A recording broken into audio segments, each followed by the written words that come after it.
si tenemos tiempo voy a tratar de darles algo de la teórica que viene, porque la teórica que viene es la maratónica, vamos a tener que sumar dos, que es toda la parte de memoria, de aprendizaje, Alzheimer, funciones ejecutivas, afasias, agnosias, motivación, o sea, va a ser interminable.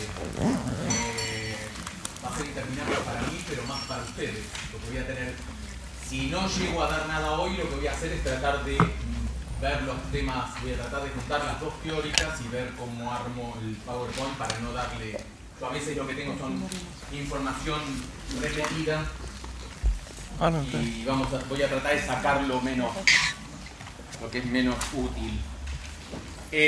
Bueno, no les voy a explicar porque lo van a tener en el práctico, el otro día se los di por arriba, pero vamos a adelantar lo que eran los ritmos circadianos, ¿se acuerdan esto? ¿Sí? Que cuando lo ponían, para que recuerden nada más, la forma de saber cómo supieron que había un reloj endógeno, era lo que hacían, o sea, la luz determina la sincronización de la actividad locomotora en animales, y en nosotros también.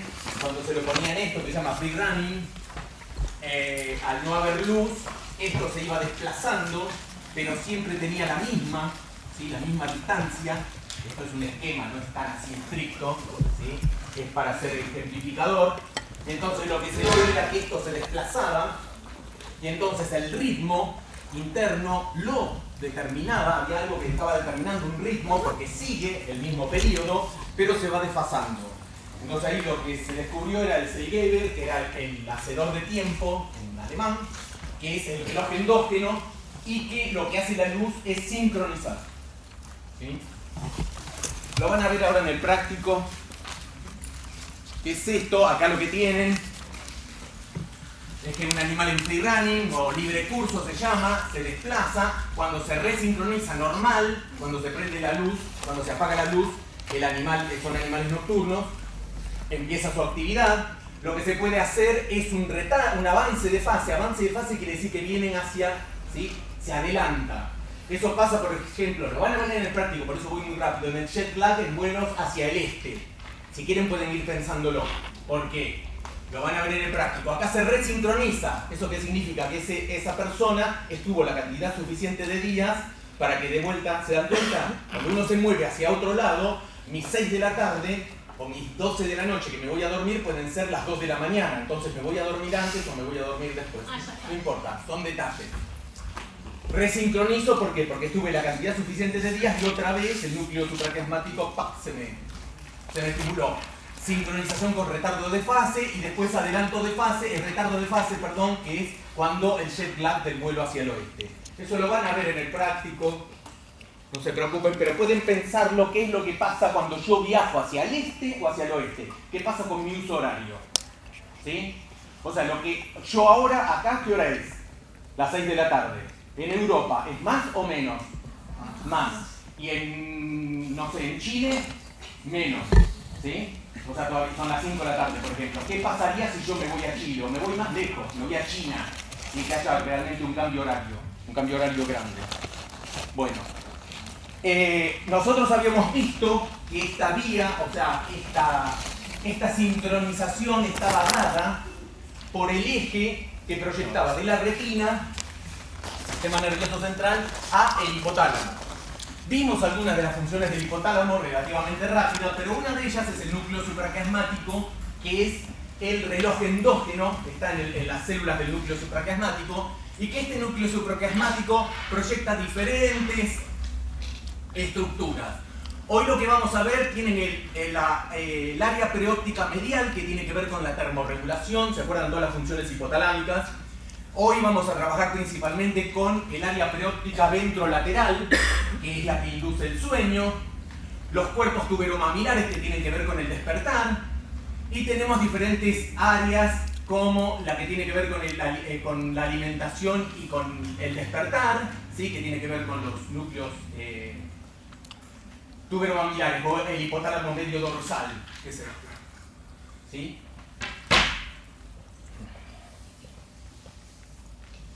Esto es lo que teníamos la otra vez, y nosotros lo habíamos cerrado acá, en que la retina proyectaba sobre un reloj circadiano y que lo que hacía la homeostasis, y acá lo que vemos es cómo este hipotálamo regula el sistema sueño-vigilia, que es el sistema del despertar ascendente del tronco encefálico, lo que van a conocer los ayudantes le llaman el SARA, sistema ascendente reticular del despertar, y lo que va a regular es el ritmo, un ritmo que es ultradiano. ¿Por qué es ultradiano?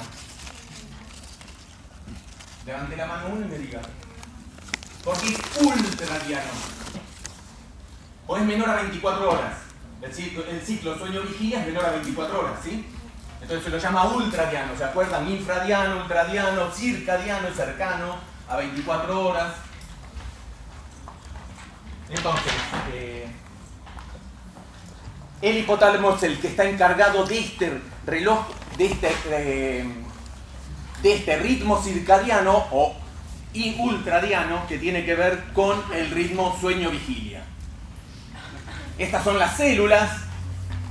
Acá viene el input de la retina y proyecta sobre neuronas del núcleo supraquiasmático, que son las que tienen adentro un relojito. Es como si tuviesen un reloj.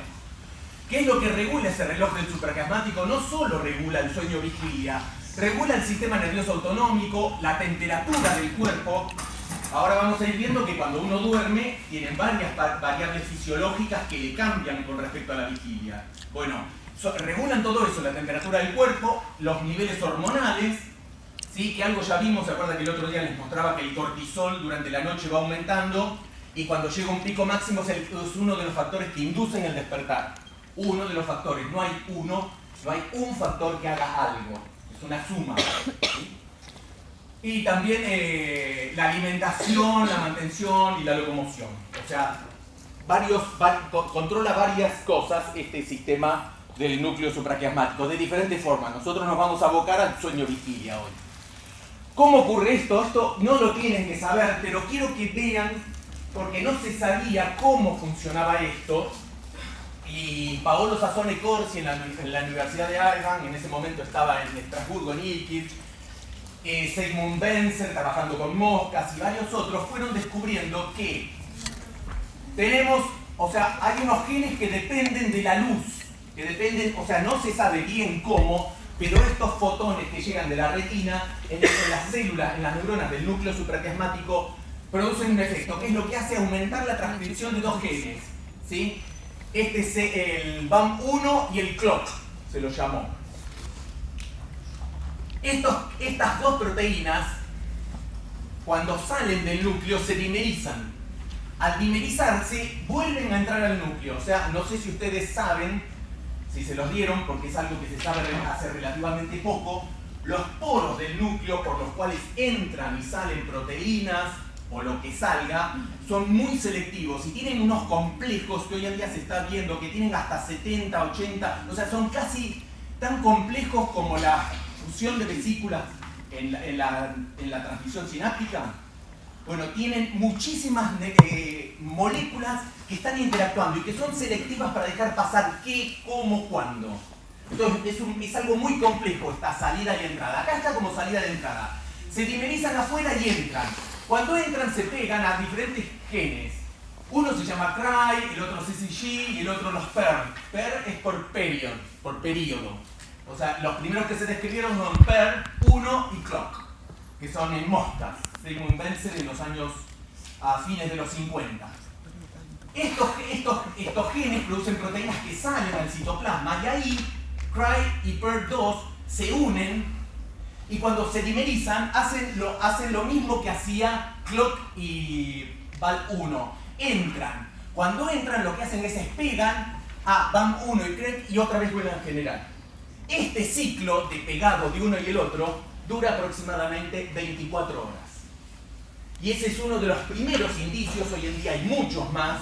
Este es el que aparece en el PURBES, por eso se lo muestro.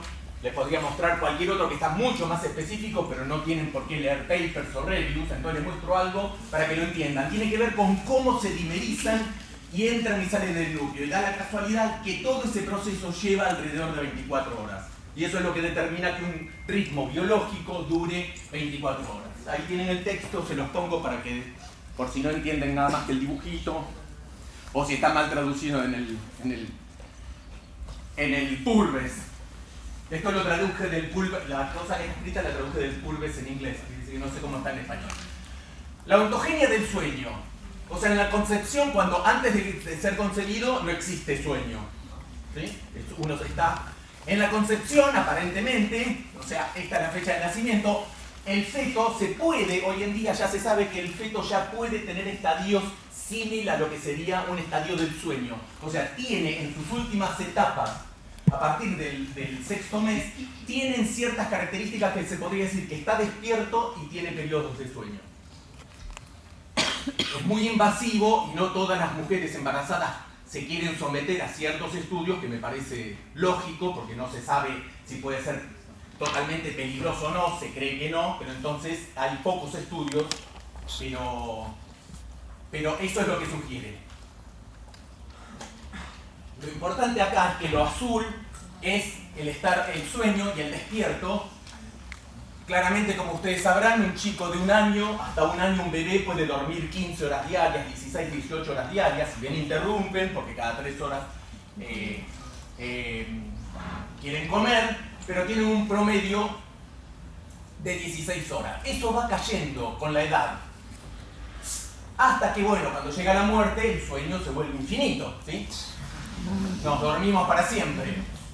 Esto es la longitud del sueño con respecto a horas, es el porcentaje. O sea, para una persona, un adulto joven, con que duerma entre 6 horas y media y 7 horas y media es suficiente para que haya, para que ese sueño surja el efecto reparador, que es para lo que se cree que sirve el sueño. Hablar de servir en un proceso biológico es muy difícil. Lo que se puede pensar es, bueno, ¿qué función tiene? Nosotros lo que hacemos es pensar qué función tiene. En realidad no sabemos por qué dormimos. Está la teoría de que lo que hace es restaurar, la primera teoría, que voy a ir ahora en un rato, era la de restaurar las funciones, eso se vio que no funciona. El problema es cuando se empezó a ver que animales, ¿sí? Insectos, como la mosca, duermen. Gusanos duermen. Es más, hay ahora una teoría que surgió que las bacterias también tienen un periodo como de sueño, no sería el equivalente, pero tienen un periodo que se lo puede asociar con el sueño. Entonces ya eso rompe todo, no se sabe realmente. Si alguien les quiere decir que el sueño sirve para tal cosa, les está dando la información por la mitad. No se sabe, hasta hoy en día no se sabe. Sí se sabe lo que provoca el sueño, ¿sí? Pero no se sabe realmente su función final. Unos sostienen que es para terminar de consolidar las memorias, bueno, no se sabe todavía, totalmente. Vamos a los ciclos del sueño. Con los ciclos, tenemos el ciclo del despertar y el del sueño. Cuando estamos despiertos, tenemos un déficit de sueño, ¿se entiende? Mientras estamos despiertos, estamos aumentando el déficit de sueño. Entonces, esto es el despertar y esto es el déficit del sueño que va aumentando. Cuando llegan a las 11 horas, ¿qué es lo que pasa? El déficit de sueño mientras estamos durmiendo baja. ¿Sí? Hay menos déficit de sueño. Cuando llegamos a las 7 de la mañana, si es que nos levantamos a las 7 de la mañana, otra vez empieza el déficit. Y así, día a día. Lo que vamos jugando es con un déficit o no de sueño, ¿sí? Ahora, si nosotros pasamos 2 días sin dormir, el déficit de sueño aumentó mucho. Y muchas veces esta caída, ¿sí? Esta caída tiene siempre relativamente la misma pendiente, porque tiene que ver con el proceso del sueño. Entonces, de 23 a 8 no llegamos a recuperarnos como acá, sino que quedamos mucho más arriba. Y entonces, por más que dormamos el tiempo que queramos dormir, no tenemos una reparación o nos cuesta más este déficit del sueño, es difícil de recuperar. No es que no se va a recuperar, sino que precisamos unos días más, como cuando se resincronizaba el ritmo biológico. O sea, no significa que yo porque el sábado a la noche o el viernes a la noche me acuerde a las 6 de la mañana y duermo hasta las 5 de la tarde, voy a recuperar, voy a estar espléndido, voy a estar como si durmiera normalmente. Primero, ¿por qué? Ustedes me pueden decir por qué. Por el desfasaje del ciclo. No me van a decir que la resaca porque influye, ya lo vamos a ver el proceso motivacional, cómo actúa sobre el sueño, si podemos, si nos da el tiempo. Pero, sí, ¿qué decía? Por el desfasaje del sueño. Que el desfasaje del sueño, ¿por qué? Porque el desfasaje no permite un correcto ciclo, entonces... ¿Ciclo de qué? Para que empiecen a hablar con términos más fisiológicos todo. ¿Es por lo de los ritmos? Por lo de los ritmos circadianos, yo en el momento que tendría que estar durmiendo, que tengo el pico de melatonina, que van a ver después, que cerca de la 1 de la mañana, yo todavía estoy despierto, entonces el reloj me está llevando a dormir, las funciones fisiológicas me están llevando a dormir, el sistema somatosensorial, el sistema autónomo me está llevando a dormir, perdón, no somatosensorial, el autónomo, y yo sigo despierto. Entonces ese desbalanceo provoca que no tenga, cuando duerma, no voy a tener un dormir profundo. El que duerme de día no tiene la misma calidad de sueño que tiene cuando uno duerme de noche, porque el cuerpo está preparado para dormir de noche. Lo otro es que tenemos procesos... ¿Dónde está? Procesos S. Bueno, tenemos diferentes procesos, pero uno tiene que ver con la acumulación que vendría a ser con esto, o sea, este es el sueño, la reparación del sueño. El otro tiene que ver con la parte circadiana, que se llama proceso C circadiano, que tiene que ver estos periodos de tiempo es donde nosotros debemos dormir. Y el otro, que tenemos un sueño lento y un sueño REM y no REM, que por más que no lo vimos, pero hay uno de ellos que va aumentando con respecto hacia la madrugada. Ahora lo vamos a ver igual en detalles. Que se llama, es lo que sería el ciclo ultradiano. ¿Qué es lo que quería agregar de esto? O sea, si el evento de dormir, el desfasaje, ocurre solo un día, no hay un problema tan grande en la calidad del sueño. Ahora, si eso se reitera, por ejemplo, las personas que tienen trabajos rotativos y que una semana trabajan de día, la otra de noche, esas personas pueden llegar a tener en su futuro algún problema neurológico. Porque son varios días donde está durmiendo en la época que no. Cuando se acostumbra el cuerpo a que de noche está despierto y de día duerme, otra vez lo vuelve a cambiar. ¿Sí? ¿Se entiende? Lo que importa no es la calidad, o sea, no es la cantidad de horas que uno duerme. Como ustedes sabrán, a veces duermen 5 o 6 horas nada más y se despiertan bien. Y a veces duermen 12 horas y se despiertan, totalmente peor de lo que se acostaron. Lo que tiene que ver es la calidad del sueño. Y la calidad del sueño es con lo que vamos a ver ahora, que tiene que ver con que el sueño tiene una serie de etapas y esas etapas hay que mantenerlas. Es necesario tener esas etapas. Sí. No entiendo muy bien la relación entre los dos gráficos. ¿Cuál? ¿El de arriba? ¿Estos dos? No, entre el de la derecha y el de la izquierda. ¿Se condicen las curvas? No, esto es otra forma de mostrar, o sea, esto que sube así sería esto y este triangulito sería esto. ¿Y ese triangulito condice con el semicírculo de abajo? Con este, y fíjate, cuando yo tengo sueño, o sea, este es el periodo en que duermo, es exactamente lo mismo. Este no. Estos dos sí están en fase. ¿Sí? O sea, acá cuando va bajando es que agarraste el último periodo de sueño. Esto de acá es la parte que vos dormís. Esto lo que te muestra es que es un ciclo circadiano, ¿sí? La C. Y esto es lo que te muestra el proceso ese de acumulación del déficit de sueño. ¿Cuándo ocurre el déficit de sueño? Cuando no duermo. Ok, y en el eje Y no llego a leer, pero ¿qué es? Uno es proporción del sueño y el otro es exactamente lo mismo. Ah, ok. ¿Sí? Exactamente lo mismo.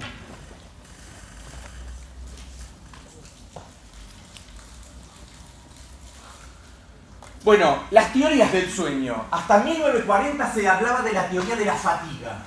O sea, ¿qué es lo que hago cuando yo duermo? Descanso. Claramente el cuerpo descansa. ¿Sí? Aunque también, hoy en día, digamos ustedes, estas 4 horas que van a estar acá, mucha actividad física no tienen.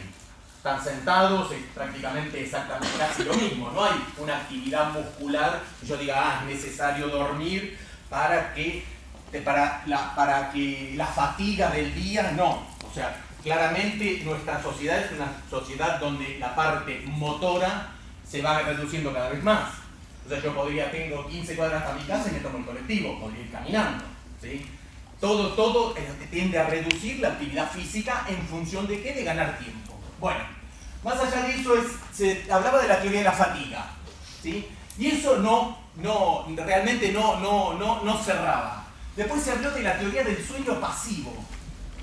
¿Qué es lo que decía el sueño pasivo? El sueño era un estadio en el que yo me desconectaba del mundo y entonces mi cuerpo descansaba y de la fatiga, pero mi cerebro también, ¿sí? Todo iba bien hasta que... Ay, no guardé la última. Había una última que había modificado. Apareció la teoría del sueño activo. Este sueño activo, ¿cómo surgió esa teoría? Gracias a, como pasa siempre, a alguien que no trabajaba en el área de sistema nervioso y neuro, que trabajaba con electrodos y estaba registrando ondas a nivel muscular, y lo que se le ocurrió es decir, ¿por qué no medimos ondas cerebrales? O sea, si hay células, o sea, si hay neuronas, hay células nerviosas que transmiten el impulso eléctrico y yo puedo medir el impulso eléctrico, un electromiograma, medir señales eléctricas, ¿por qué no hacerlo en la cabeza? Entonces hizo en la cabeza y desarrolló lo que se llama el electroencefalograma. Y hubo alguien que se le ocurrió, ¿y por qué no se lo hacemos a alguien mientras duerme? O sea, no es imposible porque se le mueven los electrodos, desarrollaron nuevos tipos de electrodos y se pudo ver qué pasaba en las etapas del sueño. Esos experimentos vienen de alguien que en 1950, Walter Hess, tomó el cerebro de gatos, y bajó electrodos medio al azar. Sí, por desgracia en esa época se trabajaba con gatos o con perros. Hay muchos de los estudios en epilepsia, los principales trabajos, los primeros se utilizaban perros. Por suerte todo eso quedó, ahora nos falta que dejemos también las ratas y que dejemos cualquier bicho que viva tranquilo. Bueno, y lo que hizo es bajó un electrodo sin querer, digamos, entre las pruebas que hizo en la formación reticular, ¿sí? A nivel del bulbo, y lo que vio era que si estaba dormido, si le producía una estimulación se despertaba. Dijo, encontré un área, que este área no sé cómo se activa, no sé qué pasa, pero cuando esa área se activa, un animal pasa del dormir a despertar. ¿Sí? Y lo que vio es después, otro grupo vio que en una zona del tálamo, si el animal estaba despierto y lo estimulaba, se dormía. A partir de ahí aparecieron dos estructuras que claramente estaban involucradas en lo que se llama el sueño, el pasaje del sueño a la vigilia, en el cual uno es la formación reticular y el otro es la parte talámica, ¿sí? Entonces ahora vamos a ver esto que yo les decía, como vamos a hacer un electroencefalograma, ahora después, en el práctico, vamos a ver qué es, no lo vamos a alcanzar a dar ahí, antes se daba en un taller, pero voy a explicarles rápidamente, lo más rápido que pueda, en qué consiste un electroencefalograma. Estas son las señales de un electroencefalograma. Esto es cómo se colocan los electrodos. Los electrodos, como ustedes sabrán, lo que yo detecto, preciso 2 electrodos para detectar una diferencia. Entonces se pone hoy en día se pone una cofia, y yo lo que puedo ver es la parte, una occipital con otra occipital, una occipital con una parietal, una con una temporal, con una frontal. Yo puedo ir viendo qué electrodo yo selecciono para ver qué quiero ver. ¿Qué es lo que veo en el electroencefalograma? O sea, el electroencefalograma se puede hacer en hombres, en monos, en gatos, en conejos, en ratas, ¿sí? Es una técnica no invasiva. Ustedes saben cómo está organizada la corteza, quiere decir que no hace falta que veamos eso. ¿Y qué es lo que hace el electroencefalograma? Lo que detecta es es un electrodo que se coloca extracelular, o sea que es poco invasivo, y lo que va a detectar es si una población de neuronas está sincronizada y se activa o no. Lo que sabemos nosotros es que, ahora lo vamos a ver en la próxima igual esto. Vamos a ver esto. Yo tengo un patrón, yo tengo acá 6 neuronas, Si las 6 neuronas se están disparando todas al azar, lo que me va a provocar, esta es la neurona 1, la 2, la 3, la 4, la 5, la 6, me provoca este electroencefalograma, que es irregular. Ahora, si hay en algún momento que estas neuronas, todas, reciben una aferencia y se activan todas a la vez, me van a provocar un patrón de activación mucho más, ¿sí?, restringido, solo en áreas, cuando esa neurona está disparando. Y eso lo que me va a dar es que me amplifica, me da diferente del ruido, me provoca ondas de mayor ¿qué? Amplitud. De mayor amplitud, la frecuencia depende, pero mayor amplitud, ¿sí? Y esto es cuando se sincronizan esta serie de neuronas. Entonces, lo que hace el electroencefalograma no es registrar o poder determinar la actividad de grupos neuronales. ¿De dónde van a ser esas neuronas? De la corteza, ¿sí? Yo no puedo llegar al tálamo, tengo demasiadas estructuras en el medio y me va a hacer interferencia, tengo que llegar a la más próxima que tengo. Esto es lo que pasa con estas células. Esta es una célula piramidal, ¿sí?, de la capa 5, donde esta es la dendrita y este es el axón, ¿sí? Cercano, o sea, al cráneo, llegan las aferencias corticales, que son las corticales, las de otras cortezas de asociación, ¿sí?, de otras áreas corticales, lo que se llama todo la corteza de asociación. Cómo se comunican las neuronas de diferentes cortezas. Y en la zona más del soma llegan lo que se llaman las tálamo-corticales, o sea, las que llegan del tálamo, ¿sí? Entonces, ¿qué es lo que sucede? Si yo acá libero, esto es glutamato, esta libera glutamato. Acá, cuando se libera glutamato, ¿qué va a pasar?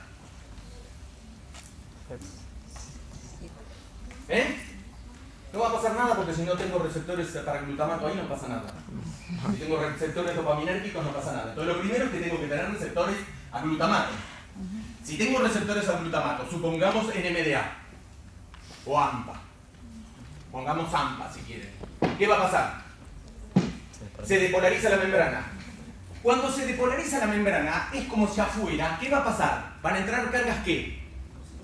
Entonces afuera va a quedar una carga como una densidad negativa. Eso lo detecta el electrodo que yo puse arriba.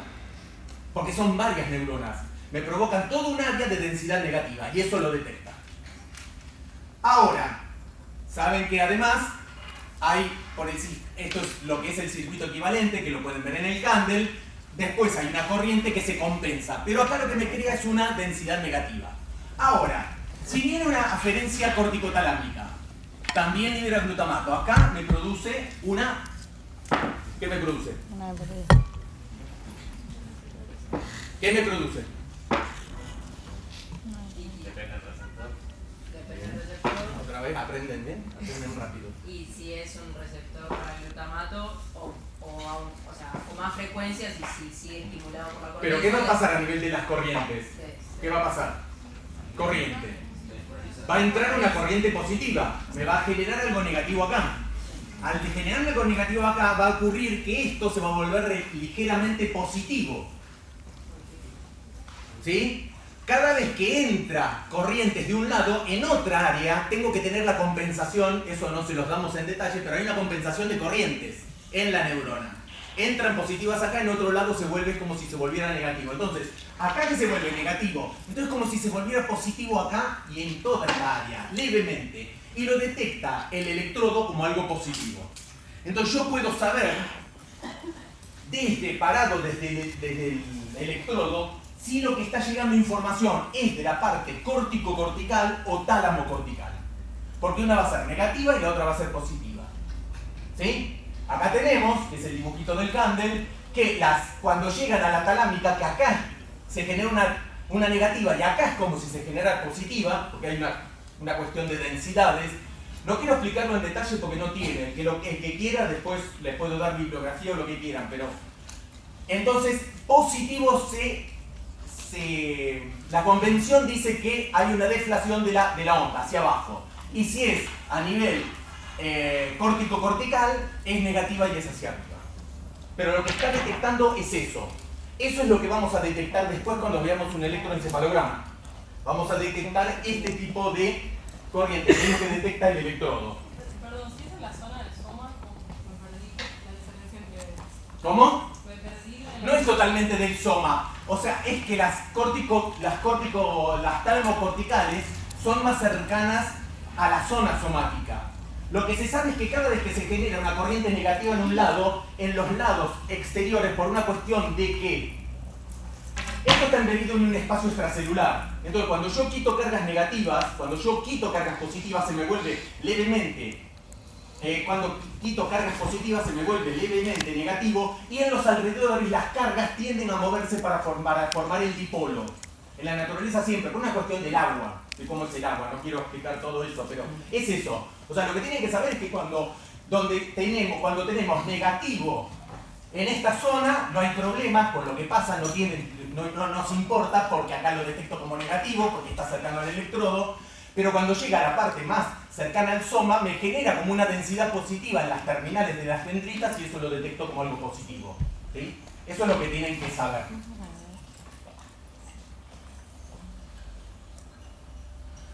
¿Y dónde están los electroencefalogramas? No hay ningún dibujo. Acá está. Pero ya vamos por los estadios. Bueno, entonces vayamos primero. Entonces, estas son las estructuras neurales involucradas en el ciclo sueño-vigilia. ¿Sí? Que tienen que ver un control talámico del sueño, que se puede detectar por electroencefalograma. ¿Por qué lo puedo detectar por electroencefalograma? Porque veo una onda positiva para abajo. Porque yo puedo detectar la actividad del tálamo por las vías tálamo-corticales. ¿Se entienden? ¿En qué participan las otras estructuras? Hay algunas que se postula que tienen que ver con la consolidación de la memoria, no está totalmente demostrado. Hay algunos que sí, otros que no. Un control del sueño, de los estadios del sueño, uno de inicio del sueño a nivel desencefálico. Bueno, varias estructuras que participan, eso lo vamos a ir viendo a lo largo de la teórica, lo mejor que podamos. Pero entonces, el sueño. Gracias a estos estudios electrofisiológicos se vieron que había, cuando una persona dormía, le cambiaba el patrón de ondas en el electroencefalograma. Y eso es lo que permitió, lo que hizo, a los humanos nos gusta poner en casilleros las cosas, entonces lo que se determinó es estadios del sueño con respecto a qué. No es que existan estadios del sueño, lo que cambia es el perfil de las ondas, ¿sí? Cambian las ondas del electroencefalograma.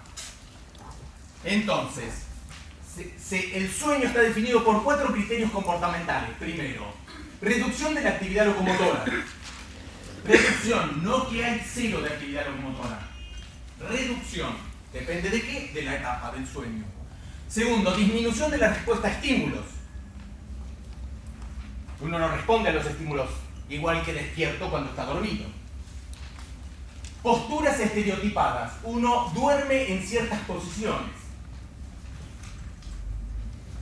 Algunas personas duermen boca arriba, otras duermen boca abajo, otras descostado. Y relativamente fácil de revertir. Solo falta con que lo estimule somatosensorial o auditivo con algo muy fuerte, algunos también con luz. Lo que puedo hacer es que se despierte, que es distinto del coma o de la hibernación. En el coma no hay forma de que yo lo pueda despertar, es un estadio que parecería de sueño, pero ¿sí? Igual lo van a ver también más en el práctico.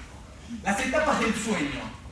Es el MOR, por movimientos oculares rápidos, o REM, que le llaman todos, por las siglas en inglés, Rapid Eye Movement, y no MOR o no REM. ¿Sí? Esas son las 2 etapas en las que se clasificó al sueño. ¿Por qué se las clasificó en 2 etapas? Porque ocurre algo. Nosotros estamos despiertos y esto es un ciclo de sueño, la estructura básica de un ciclo de sueño. ¿Sí? Ahora vamos a ver cuántos ciclos de sueño después tenemos por noche, de lo que está acá. Este es el perfil de ondas cuando estamos despiertos. Las ondas empiezan a ¿qué? A aumentar amplitud y disminuir la frecuencia. Esta etapa en la que va aumentando la amplitud y disminuyendo la frecuencia se lo denomina, por esa razón, sueño lento. Luego tenemos un estadio, esto es lo que sería el sueño no REM. El sueño no REM tiene 4 etapas, la 1, la 2, la 3 y la 4, que es el sueño profundo o el sueño paradójico. Y después tenemos una etapa de REM, que es la de movimientos oculares rápidos, que si miran tiene un patrón electroencefalográfico muy parecido al despierto. Por eso se lo llamó sueño paradójico. ¿Sí? Lo que tienen que saber también es que no se pueden saltear etapas, pueden durar menos. Pero yo para llegar a la etapa 4 tengo que haber pasado por la 1, por la 2, por la 3 y por la 4. Y para pasar de la 4 a la REM, puedo saltearme quizás la 1, pero por lo menos, o sea, la 3 y la 2 tengo que pasar, duran menos. En el puro decía que la 4 después de 2 ciclos ya no pasaba más. Sí, no se sabe totalmente. Hobson, que es el que estudia el sueño, dice que no están así, que aparentemente no están así. Lo único importante es que no pueden pasar de la 4 a REM directamente, ¿sí? ¿Cómo son los ciclos? Acá estamos despiertos, estadio 1, estadio 2, 3 y 4. En una noche, o sea, el perfil hipnográfico de una noche entera. Yo estoy despierto, entro en estado 1, o sea, es lo que se llama el estadio, o sea, sería lo más parecido al estadio, lo que se llama alfa, que ahora después lo vamos a ver porque se llama alfa, pero es cuando uno está con los ojos cerrados y medio dormido, pero todavía tiene contacto total, somatosensorial y auditivo. ¿Sí? Está con los ojos cerrados, es ese estadio que le llaman alfa, que es lo que hacen los que hacen yoga, que entran en ese estado, ¿sí?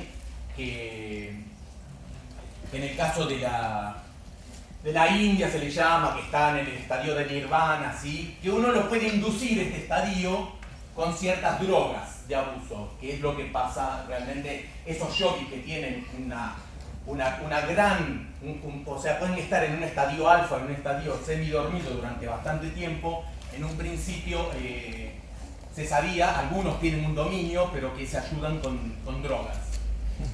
No importa. Pasamos al estadio 2, después al estadio 3, al estadio 4. Este estadio 4, como verán, esto es más o menos, en realidad dice horas, pero en realidad el primer REM puede ser, sí, hora y media más o menos, hora y 10, hora y media. Pero tenemos un estadio 4 bastante largo, después se pasa al 3, al 2 y al primer REM, a la hora y media. Después ven que el estadio 4 se va achicando. Puede desaparecer o no, tiene a veces acá, pero digamos, ya que está en el Purves, yo no lo vi, ya que está en los libros, digamos que a medida que avanza la noche, lo que tienen que saber es que va disminuyendo el periodo 4 y va aumentando el REM. ¿Sí? Esta es una de las razones por las cuales, o sea, generalmente cuando uno se despierta sin un artefacto externo, como es un despertador o que alguien lo llama, generalmente se postula que uno se despierta en estadio REM. Una de las razones por las que se cree que es más fácil despertarse en el estadio REM es que, si miran el perfil, si yo estoy en el periodo acá, una cosa, una persona se durmió cuando pasaron más o menos 20 minutos, media hora, despertarlos cuesta mucho más, cuesta muchísimo. Y cuando se despierta están medio, ¿dónde estoy? ¿Quién es? ¿Sí? Tienen un contacto, tardan en entrar en contacto con la realidad. Uno de los factores que se cree por qué ocurre eso es que, miren, acá estamos despiertos, ¿sí? Con estas ondas electroencefalográficas. Yo tengo para estar despierto de vuelta llegar a ese factor, a esto. ¿Sí? ¿Qué es? Alta frecuencia y baja amplitud. Si yo estoy en el sueño 4, estoy así. Pasar de esto a esto le lleva al sistema mucho más, o sea, le lleva, digamos, un esfuerzo, se podría decir, que pasar de esto a esto, que son casi iguales. ¿Se entiende? Esa es una justificación que no se sabe si es verdad, pero es una justificación de por qué en la parte del sueño REM es más fácil despertarse. Hay otros que dicen que tiene que ver con el componente hormonal, porque ya subió suficiente el cortisol, el otro porque bajó suficiente la melatonina. Como sabrán, todos estos se basan en evidencias científicas y los científicos lo que tenemos es que somos muy sesgados. Cuando miramos algo, miramos solo eso y todo lo de alrededor no existe. Entonces, el que trabaja con cortisol dice, no, es el cortisol, con el que trabaja con esto, ¿sí? Y en realidad es probable que todos tengan razón o que haya un componente de todos. O sea, haya una mezcla de cosas, como suele pasar en fisiología. Estas son las ondas. En la vigilia tenemos de 8 a 12 Hz, ¿sí? Perdón, de 15 a... alta frecuencia, baja amplitud de 15 a 60 Hz, beta gamma de 8 a 6 Hz, que esto es lo que vamos a ver después. Tenemos este perfil. En el sueño, en el primero, de 4 a 8, en este estadio 2 es más o menos igual al estadio 1, lo único que aparece en estos que se llaman usos del sueño, y principalmente esto, cada tanto se repite, que se llaman complejos K. No van a encontrar en ningún libro, y a nosotros no se lo vamos a preguntar porque todavía no se sabe cómo están formados esos complejos K. Hay muchas teorías, pero no me interesa porque tengo que empezar a explicar la red, ¿sí? Toda la red, no importa. O sea, lo que tienen que saber es que lo que distingue al 1 del 2 principalmente es que cambia un poco la frecuencia, pero aparecen estos usos del sueño, que son estos, o sea, que de golpe aumenta mucho la frecuencia, y que en los otros disminuye la frecuencia y aumenta mucho la amplitud, pero son esporádicos.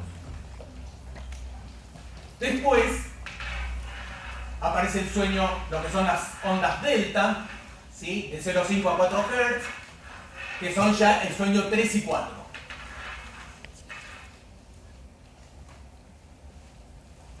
El REM tiene ondas prácticamente similares a lo que es la vigilia.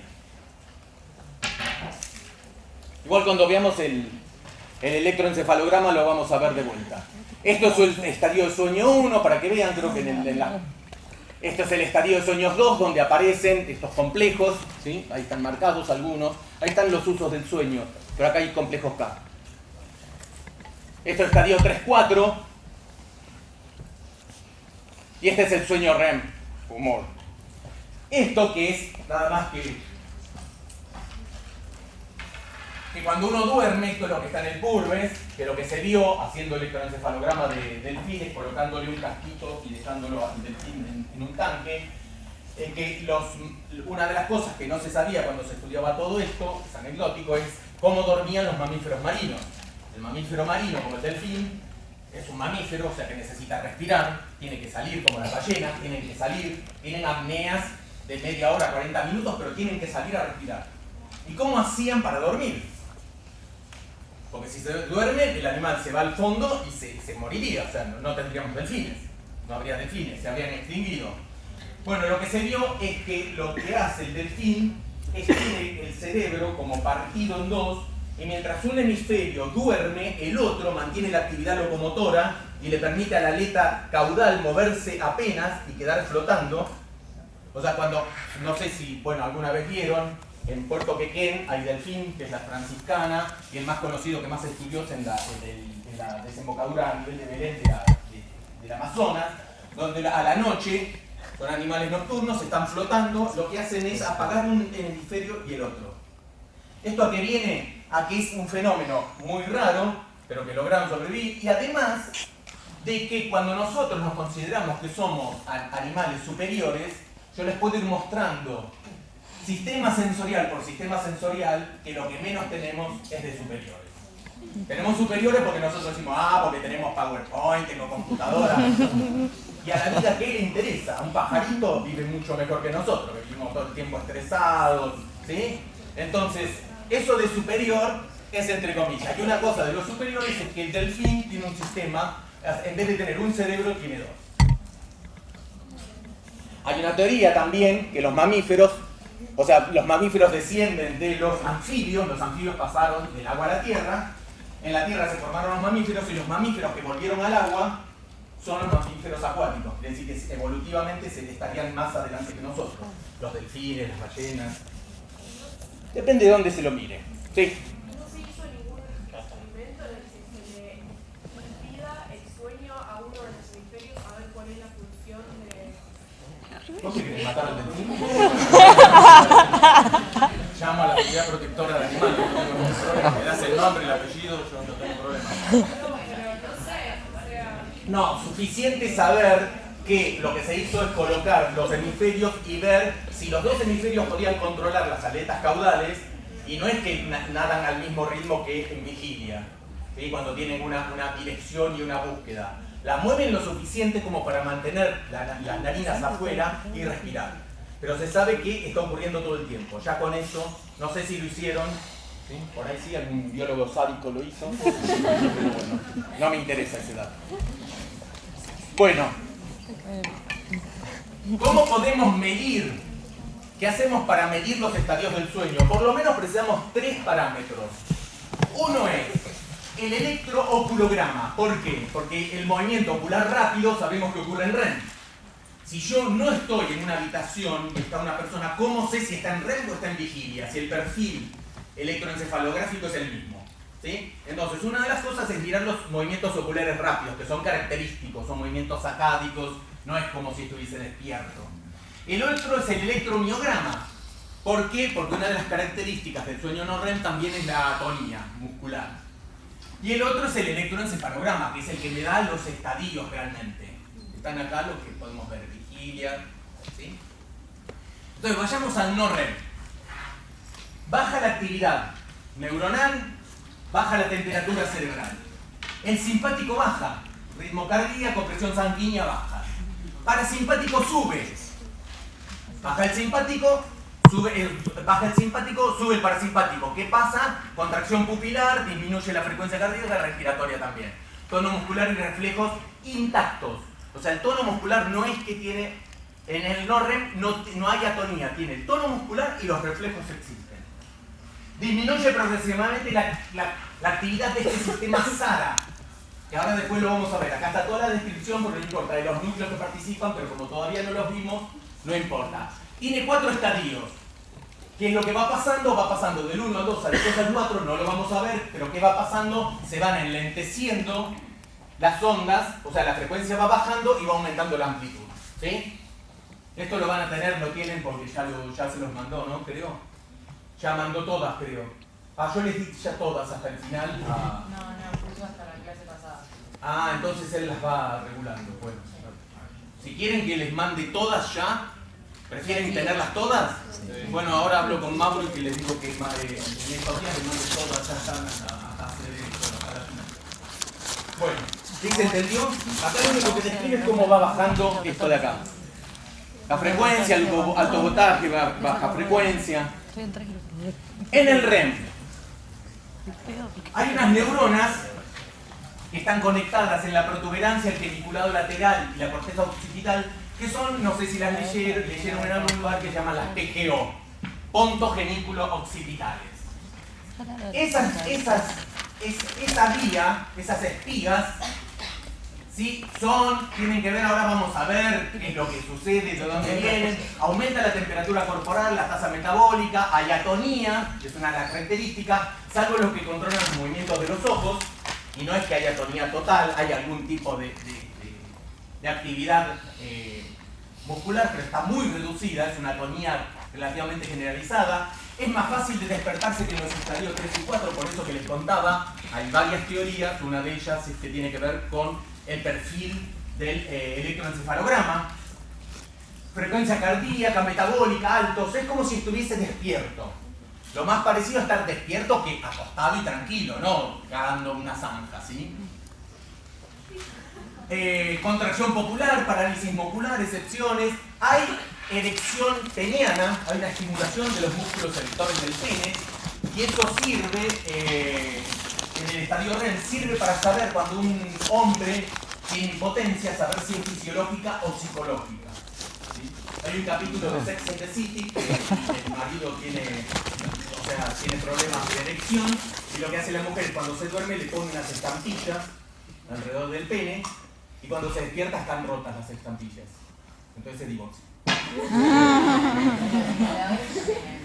Sí, en los simuladores, porque no deben haber... no sé. Sí, claro, es verdad. En los simuladores también. Vamos a hacer por lo nacional. Vamos por lo nacional. Sueño onírico. Entonces tenemos el hipotálamo, que lo podemos dividir en hipotálamo anterior y posterior.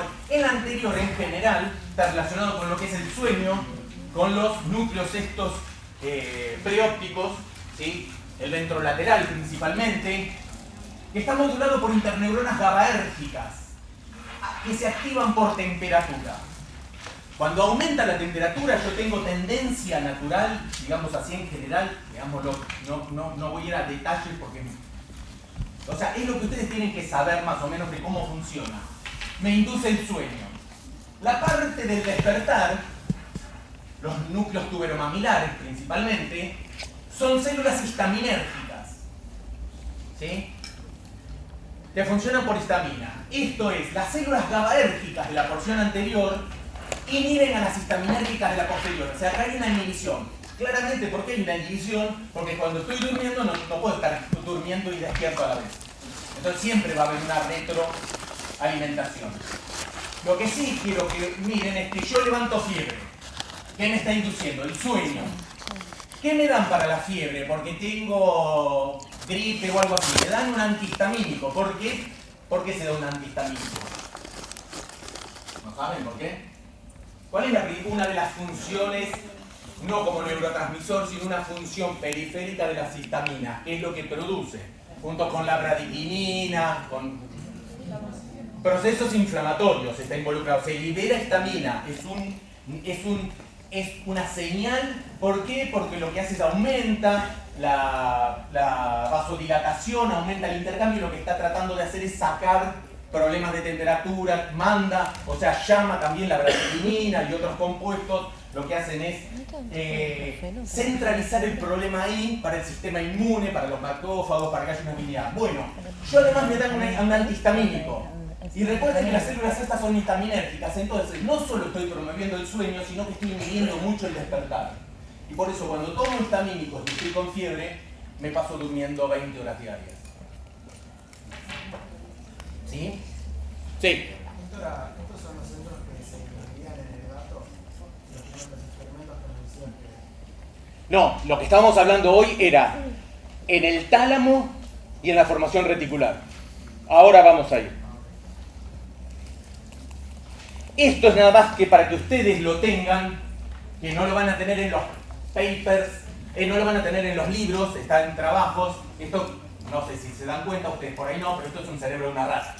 Pero lo van a tener en la... Lo que quiero mostrarles es qué núcleos, ahora lo vamos a ver en detalle, pero que vean las conexiones de los núcleos, cuáles se activan cuando están despiertos. Claramente son los pedúnculo-pontinos colinérgicos, junto con lo que se llama acá, que le llaman el cerebro, el basal forebrain, que son, no sé si conocen la sustancia innominata, eso es en la rata, por si por ahí lo ven, pero se llama los núcleos de Meynert en humanos, que son los pedúnculos pontinos, y los núcleos de Meynert son los principales centros colinérgicos del cerebro.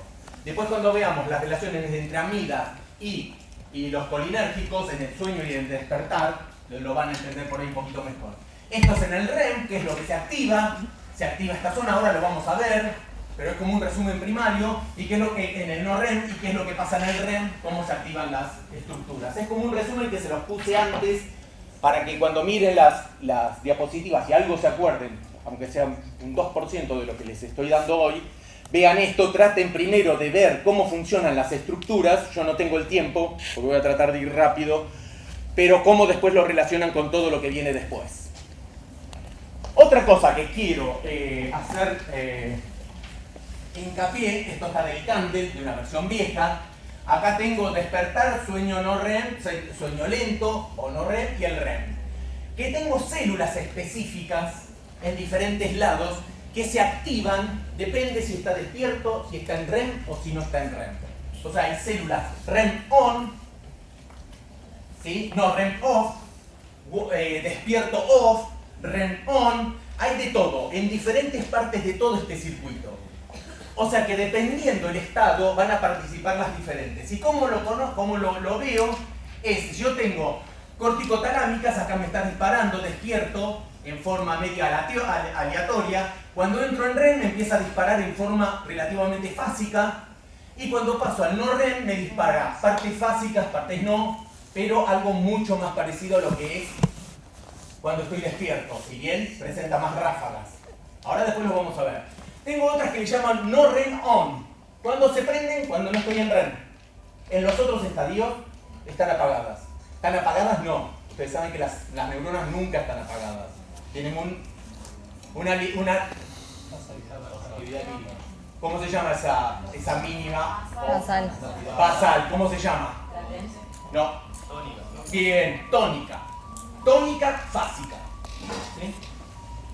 Tenemos otras, REM. O sea, REM y walking on. O sea, cuando se prenden, cuando están despiertos, cuando estoy despierto, cuando estoy en REM, cuando estoy no REM. Bueno, son todas las características. O sea, no importa, es un detalle para saber que esto es mucho más complejo de lo que se piensa y hay diferentes áreas que se activan en diferentes estadios. ¿Qué es lo que determina que esas células estén en esa posición y empiecen a disparar o no? En algunas se sabe, en algunas no. Lo que se sabe es que bajando electrodos en ratas o en conejos, esto existe. ¿Existen humanos? No podemos bajar electrodos en humanos. Algo se sabe, pero las cosas siempre son mucho más complicadas de lo que nosotros pensamos. Esto es nada más, si usted al que le interese, no lo voy a ver ahora, es cada una de las características, qué tipo de células son, las PGO-ON, las REM vigilia-ON, las células REM-ON. ¿Sí? Esto lo van a tener lo van a tener mañana, quiere decir que no se preocupen. Esto es lo mismo, las que faltan, no quiero llegar a eso. Lo que sí quiero llegar es que tenemos una relación entre la corteza y el tálamo como un sistema de relevo. Los núcleos de relevo, que es el tálamo, hay una parte que se llama el núcleo reticular del tálamo. Ojo porque hay dos núcleos reticulares. Está el núcleo reticular, retículo significa que rodea. Está el núcleo reticular del tálamo, que es el que modula la aferencia sensorial. O sea, saben que la estación primera, antes de llegar a la corteza somatosensorial, la última estación de relevo es la parte tálamo cortical, ¿sí? O sea, que llega al tálamo. Bueno, eso regula la función sensorial. Y el otro que se llama el núcleo reticularis pontis oralis, que algunos le llaman núcleo reticular del bulbo, y que lo vamos a ver que tiene que ver con la parte del despertar, de este SARA, que es el que activa al sistema reticular ascendente del despertar. Entonces, este es el núcleo del tálamo, llega a la aferencia sensorial, le manda al núcleo reticular y manda a la corteza, que es la información sensorial. Ahora tenemos la corteza cerebral, que proyecta, cuando se activa la corteza cerebral, también coordina a estos dos núcleos, o sea, le manda información al tálamo y le manda al reticular. Y tenemos tercero, ahora lo vamos a ver en detalle, que es que la corteza activa, pero el núcleo reticular modula per se también al tálamo. Eso es más importante de lo que se cree en uno de los estadios del sueño, que es algo que se descubrió no hace tantos años.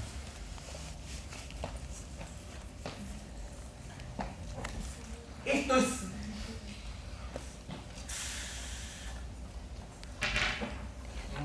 a ver si en vez de dárselo acá, porque es el control mesopontino de la actividad del tálamo, pero por ahí, a ver si puedo, si no volvemos. Me parece que va a ser mejor verlo después. No, vamos a ir. Pues peor lo otro. Esto es nada más la explicación de eso, ¿no? Yo se los pongo para que después lo puedan leer, porque si no, no van a entender nada si ven este dibujito. Lo que tenemos es una aferencia sensorial que llega al tálamo, ¿sí?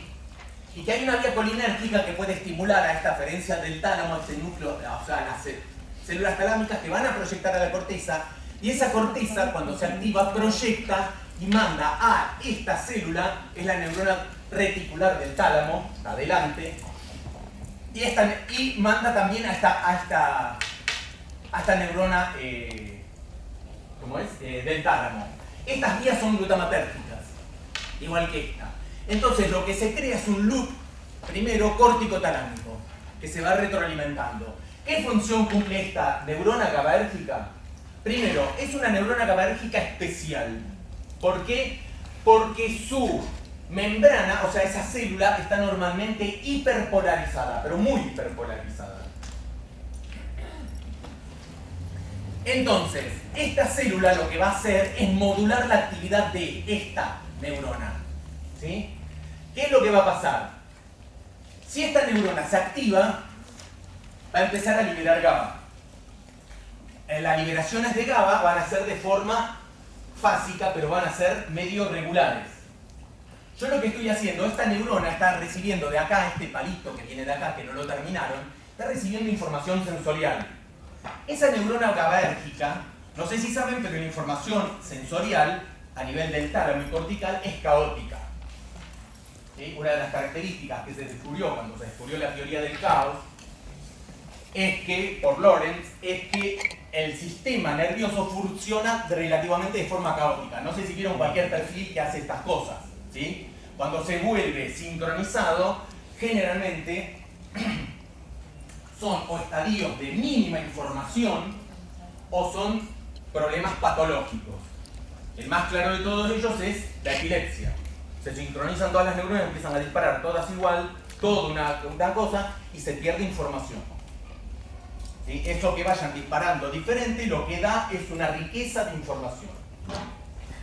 O sea, no solo que no haya disparo, sino que sea repetido exactamente igual. Esas dos cuestiones para el sistema nervioso deja de ser información. Entonces, ¿qué es lo que pasa? Acá está llegando información en forma caótica. Cuando esta célula empieza a disparar en forma tap, tap, tap, tap, son tipo tap, tap, tap, marcapasos. ¿Qué es lo que está haciendo con la información que está llegando? La va cortando, ¿sí? ¿Se entiende? Ok, la está inhibiendo, de vuelta vuelve. La inhibe. Entonces, ¿qué está pasando? ¿Qué pasa con esta célula que estaba disparando en forma asincrónica acá? Se vuelve sincrónica. Eso es no información. Y ahí es donde se pierde la parte sensorial en una etapa del sueño, que ahora vamos a ver. ¿Sí? Una pregunta. Y lo que modula eso es el sistema colinérgico mesopontino. Sí, No, eso último. eso es. Lo que modula. Ahora lo vemos en detalle un poquito. Perdón. Sí. ¿Esto es en momento de sueño? ¿Cómo? Estamos hablando de un momento de Estamos hablando de un momento del sueño, ¿sí? Porque si estás en vigilia, lo que tenés... O sea, ya que lo dijiste, esta neurona, vamos a ver cómo se activa, no se activa, en qué momento, pero lo que tenemos que saber es que en REM y en vigilia no está ejerciendo efecto. O sea, en teoría, en REM nosotros percibimos,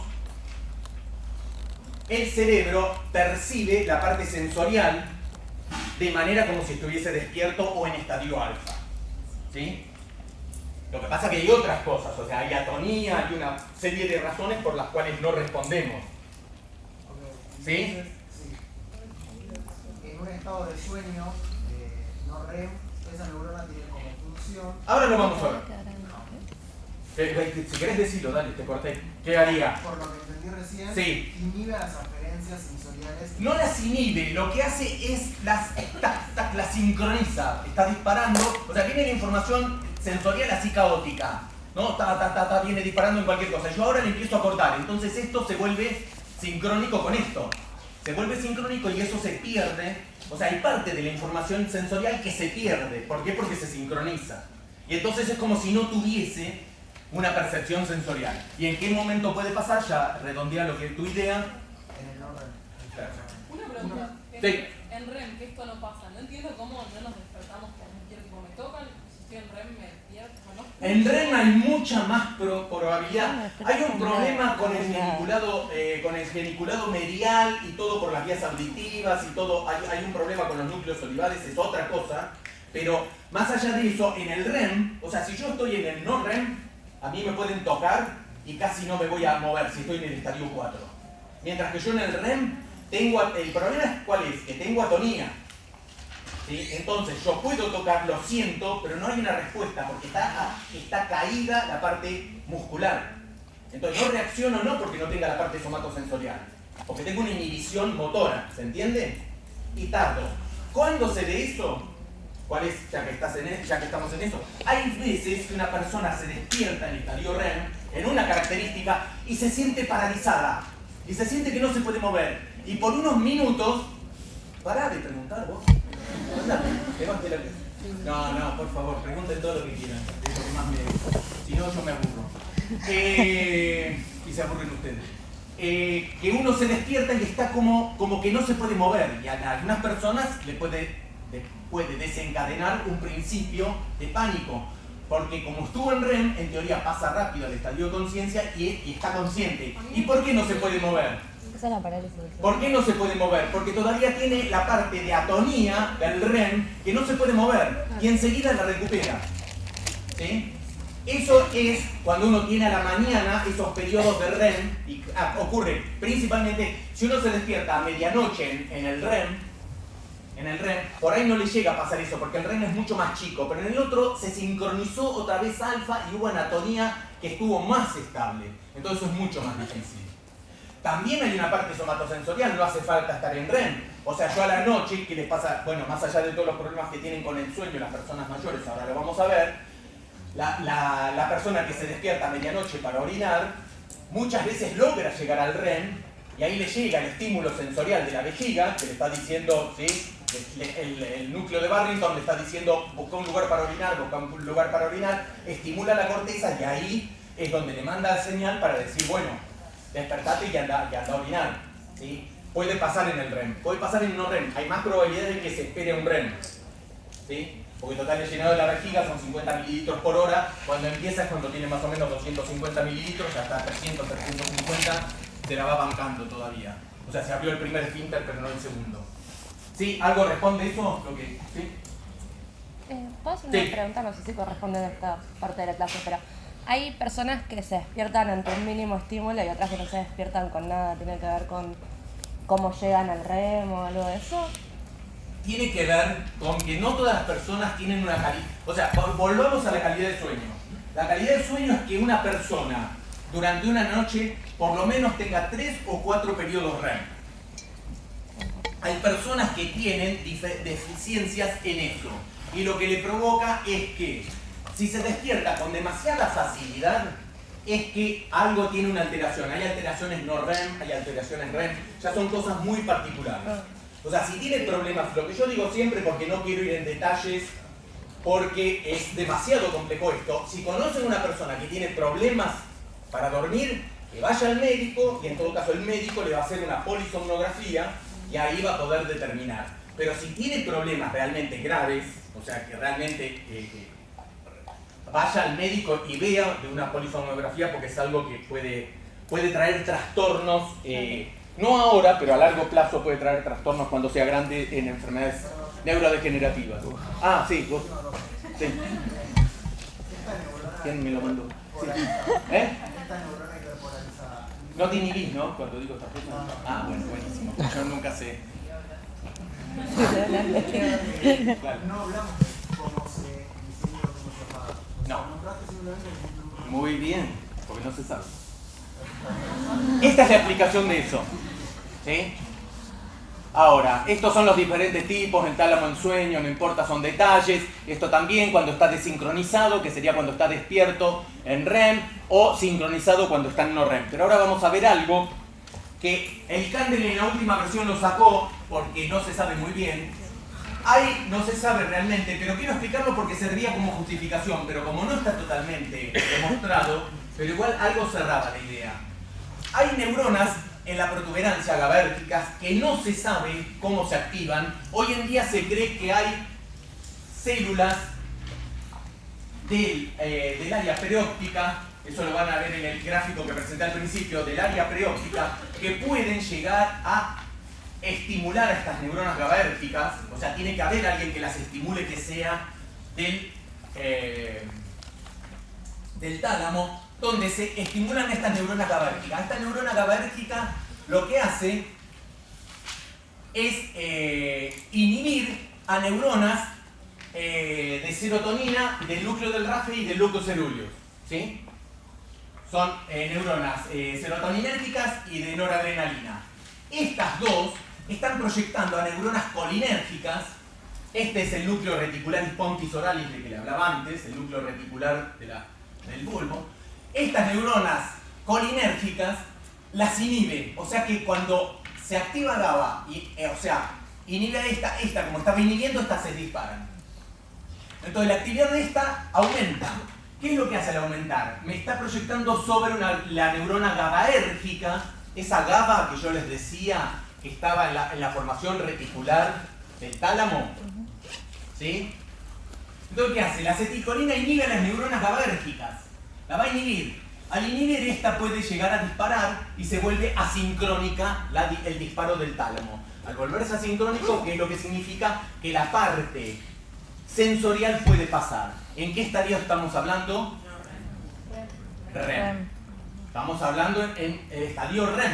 Se vuelve sincrónico. Acá lo tienen. Tálamo, disparo tónico, desincronizado, vigilia y REM. Disparo fásico, sincronizado, no REM y está desconectado. Lo que habíamos visto antes es que está desconectado. Es cuando esta neurona se activa y entonces me empieza a disparar a esta neurona y me desconecta el tálamo de la corteza. El tálamo en realidad de la parte somatosensorial. Ahora voy. ¿Qué es lo que hace? Para abajo activa a otra neurona acetilcolinérgica que actúa a una glutamatérgica, glicinérgica, la glicinérgica que era un neurotransmisor inhibitorio, me inhibe a la motoneurona alfa y entonces me provoca la atonía muscular. Eso es lo que ahora parece que no es tan así, que hay otros factores.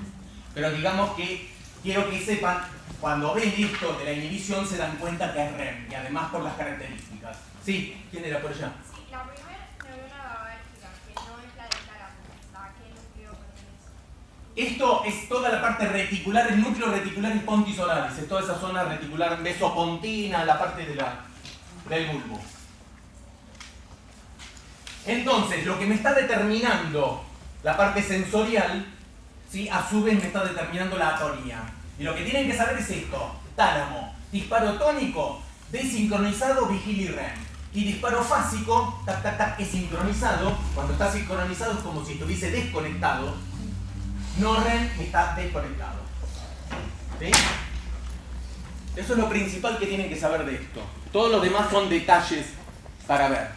Entonces tenemos toda una serie de núcleos que se llama la vía ascendente, lucus ceruleus, los pedúnculos pontinos colinérgicos, todos proyectan al tálamo, el núcleo del RAFE, VANA, toda. Estos son los de acetilcolina y GABA de los núcleos de Meiner. Todos proyectan ¿para qué? ¿Qué es lo que está sucediendo? ¿Cuándo es que se activan? En vigilia y en REM. ¿Sí? En vigilia y en REM tenemos un tono de esto, de subida. Los de bajada, que descargan en sueño REM y vigilia, son el área preóptica ventrolateral que va a los núcleos histaminérgicos, a la sustancia gris periopeduncal ventral, a los pedúnculos pontinos, también al lucus ceruleus y al RAFE.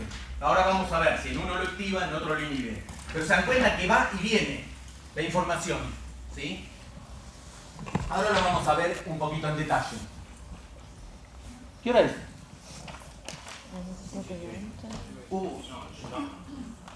Bueno, esto nada más es para mostrarles que si tenemos una célula REM off, cuando llego a REM se apaga, y una REM on está apagada y cuando llega a REM se activa. ¿Sí? Muy difícil. Lo que sí, esto es la formación reticular del tálamo, la parte de acetilcolina, que esto era en sueño, no REM, y esto en REM on y REM off. Y esto es cómo se creía que estaban modulados. Esto es nada más para mostrarle cómo se va avanzando y se va complejizando. Después se lo dividió a esta zona en el pedúnculo continuo acetilcolinérgico y la parte glutamatérgica posterior. Y estos como moduladores de los núcleos, finalmente, ¿quién es lo que está modulando? Es el núcleo ceruleus y el núcleo del RAFE. Y ahora se sabe que es bastante más complejo, involucra, ya se separa estos dos, pero se separa el núcleo del RAFE del núcleo ceruleus, están modulados de diferentes formas. Al que le interese es de Hobson, es la persona que viene dedicándole hace 40 años estudio al sueño en Harvard. Esto para mostrarles que es un poquito más complejo, cuando quieran, si quieren mirarlo, miren los estratos. Recuerden que médula es bulbo en inglés. Guarda, spinal cord es la médula, ¿sí? Guarda con eso cuando leen en inglés, y empiezan a confundir y empiezan a traducir directo. Pero bueno, son detalles. Y esto es un pequeño esquema que lo solemos tomar, que es que yo tengo un área perióptica que tiene que ver con el sueño y un núcleo tuberomamilar que tiene que ver con el despertar, con la vigilia. Ambos se modulan. ¿Por qué? Por GABA y por GABA y galanina. Es un péptido inhibitorio. Ahora, nosotros tenemos en el córtex anterior, el proencéfalo basal, neuronas que liberan adenosina, que inhiben a neuronas del proencéfalo basal, hipotalámicas GABAérgicas, que son las que inhiben a esto. Cuando esto está inhibido, claramente, cuando esto no está inhibido, o sea, si estas inhiben a esta y estas inhiben acá, cuando yo inhibo a estas, esto se libera. Cuando se libera se activa el área preóptica. ¿Qué va a hacer? Me va a inhibir a la parte de la vigilia. Pero además me va a activar lo que vimos recién, me va a activar los núcleos pedúnculos continuos, el núcleo ceruleus y el núcleo del RAFE. Todo esto lo que va a llevar es a liberación de acetilcolina y glutamato al sistema colinérgico del cerebro frontal. El hipotálamo lateral, ahora lo vamos a ver, con la aportación de un péptido que se llama orexina hacia los tuberomamilares y también a esta región, lo que me va a garantizar es lo que se llaman los sistemas del despertar ascendente diencefálico.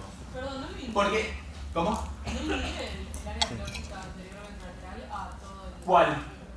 A todo el sistema del despertar del tronco? ¿Qué es lo que, cuál? El área preóptico ventral. El área preóptica anterior ventral, Sí. lo que hace es, perdón, sí, es inhibir, perdón, sí, es GABA galanina, perdón. La orexina es la que estimula. Sí, perdón, gracias. ¿Qué es lo que tratamos de ver acá? Porque es una de las cosas que también se da en el práctico. Los receptores adenosina responden a una molécula que nosotros usamos mucho, que es la cafeína. Cuando nosotros tomamos café, lo que estamos haciendo es estimular, los receptores adenosina son inhibitorios, y lo que estamos haciendo es inhibir el área preóptica, estimular esto, inhibir el área preóptica y fomentando la vigilia. O sea, nosotros tenemos dos formas del dormir o del despertar. O sea, para el sueño es estimular esta o inhibir esta, inhibir la vigilia. ¿Sí? Pueden ocurrir cualquiera de los dos. Cualquiera de las cosas, como están interrelacionadas, las dos, una va a modular a la otra. Perdón, Sí. ahora sí esas zonas del gato. ¿Eh? Tocaban los electrodos del gato. Hay más rosarías. El preáptico. No, lo que era el gato era. Lo que era el gato era, cuando bajó, lo que estaba estimulando era el área, el pontis reticular, el área reticularis, el núcleo reticularis pontis oralis del bulbo. Ahí es donde estaba estimulando. Entonces el gato se despertaba, llevaba el SARA. Y el otro lo que estaba haciendo era en el núcleo talámico, que lo que estaba haciendo es interrumpir, o sea, estaba en el tálamo, estaba interrumpiendo estas células GABAérgicas reticulares y lo que inducía era como si fuese un sueño REM.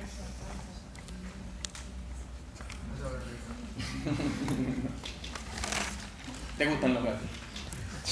Yo también, tengo 7. 7 no. Tuve 9, pero bueno, son encontrados en la calle y se van muriendo por la vida. Entonces, lo que tenemos es una molécula que es un péptido que se llama orexina. Esta molécula orexina es porque primero, ¿les suena orexina algo, no? ¿A qué le suena? A anorexia. ¿Sí? Porque se la desarrolló, o sea, primero se le encontró que tiene una función en el apetito, una función hipotalámica del que controla el apetito. Pero la principal característica por la cual se la empezó a estudiar es una enfermedad que se llama narcolepsia, ¿sí? En la cual la descubrió una persona que yo conocí, que tenía un perro, que el perro estaba en su casa parado y de golpe y al rato se levantaba y caminaba. Y le empezó a llamar la atención que sucediera en un análisis. Gracias a esto, que causa risa, se descubrió que había personas que se pensaba que se desmayaban por problemas de presión, ¿sí? Que le bajaba la presión y se desmayaban, y lo que descubrieron es que esas personas eran narcolépticas. Eso es primero para introducir una enfermedad relacionada con esto. ¿Qué es lo que hace la orexina? La orexina actúa sobre el núcleo del RAF y todo, y lo que induce es el despertar. Cuando se activan estos núcleos del RAF y todo, lo que hacen es inhibir a los núcleos preópticos. Entonces lo que estoy garantizando es que se despierte y que no se duerma. Ahora, estos núcleos preópticos tienen una función, no quiero ir a detalles de cómo, porque es mucho más complicado, pero es que sepan la orexina cómo juega, que inhibe a la orexina, la síntesis de orexina, es un péptido. Al inhibir a la orexina, estos se apagan, una de las funciones es que ayuda al apagado, y entonces esto, este se encendió, me apaga esto, pero me lo apaga más por la orexina, y yo lo que hago es dormir. ¿Sí? Esa es la función. Estado despierto, acá lo pueden ver, una retroalimentación entre la orexina. ¿Qué es lo que sucede? Que yo tengo a estas células orexinérgicas que me están regulando vayamos a los principales núcleos, que serían los monaminérgicos o los tuberomaminares, que me relacionan la parte tálamo cortical, y el núcleo preóptico, que tiene que ver con el dormir. ¿Qué es lo que me lo puede influenciar esta orexina? El sistema límbico, el sistema nervioso central o el balance de energía. Cuando hay una caída en el balance de energía, esta molécula actúa, y así es como se la descubrió, que tiene que ver con el control del apetito. ¿Qué es lo que sucede cuando estas neuronas, o sea, en el estadio de sueño, lo que va a hacer es que el preóptico inhibe a esta orexina deja de estimular esto y se despierta. ¿Sí? ¿Qué pasa con los narcolépticos que habíamos visto? El narcoléptico no tiene, en realidad se pensaba que no tenía neuronas orexinérgicas. Lo que se sabe es que hay dos receptores, orexina 1 y orexina 2, nacen con una mutación en el orexina 1. O sea que tienen deficiencia en la transducción de la señal. No es que no tienen orexina, tienen deficiencia en la transducción de la señal de la orexina. ¿Se entiende? Hay una diferencia entre una cosa y la otra. ¿Qué es lo que sucede? Acá dice, bueno, se mueren porque finalmente como tienen mutado a un receptor, se mueren. Si las neuronas se mueren, monaminérgicas, ¿qué es lo que sucede? El control ahora del sueño despertar lo están ejerciendo mutuamente si se me activa uno o el otro. Ya no tienen a esto que es un modulador y que me está tendiendo a que se quede despierto o se duerma. Las orexinas ayudan al sueño, al switch sueño-vigilia. ¿A qué ayudan? ¿Al sueño o a la vigilia? Positivamente ayudan a la vigilia. ¿Sí? Cuando este switch, no se sabe muy bien, hay ahora unas nuevas teorías, pero no importa. Cuando ese switch está roto, hay unas características patológicas que involucran a otras cosas, que se pasa del despertar directamente al REM. La persona está despierta y de golpe, ¿qué es lo que le pasa? Atonía muscular. Y cae. Y se termina muriendo. No, bueno, depende. La ausencia de no REM no era más grave, o sea...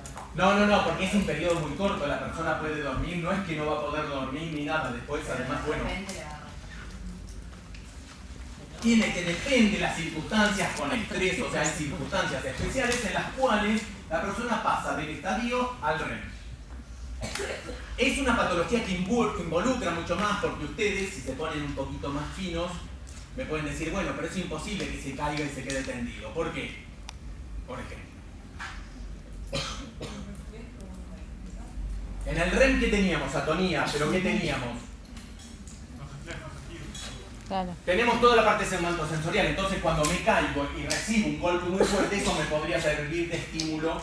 En realidad el problema es que los procesos de atonía que ocurren en el REM, como pasa en estas personas que yo digo que se despiertan en REM y están como paralizadas, es un proceso que lleva un periodo de adaptación. Y en teoría no es que está así, se queda 10 minutos tirado. O sea, el perro se tiraba, quedaba así y empezaba un poco a mover levemente las patas, se paraba y seguía. Pero llamaba la atención que de golpe se cae. ¿Sí? Era como un desmayo corto, como un desvanecimiento. Bueno, y tiene que ver con esto. Con esta molécula que tiene que ver con la orexina. O sea que también estas personas tenían problemas con el apetito. ¿Sí? Cuando te desmayas, entras en REM. ¿Cómo? Cuando te desmayas. No tenés por qué entrar en REM. No. Tenés un estado de inconsciencia que por ahí lo pueden ver. Cuando vean con los chicos, creo que tienen hoy, vean la parte de coma y de inconsciencia, ahí pueden aprovechar. Para ahora no meterles más ruido y tratar de medio terminar esto. Esto nada más se lo puse como resumen para que vean cómo son las vías que bajan. Este es realmente el resumen del ciclo sueño-vigilia, sacado de un paper del Trends in Neuroscience, pero para que vean el flip-flop, cómo pasa de uno al otro, y el rol de la orexina, que no está casi en ningún libro todo integrado. Y acá las estructuras. corticales, en B y en C, cómo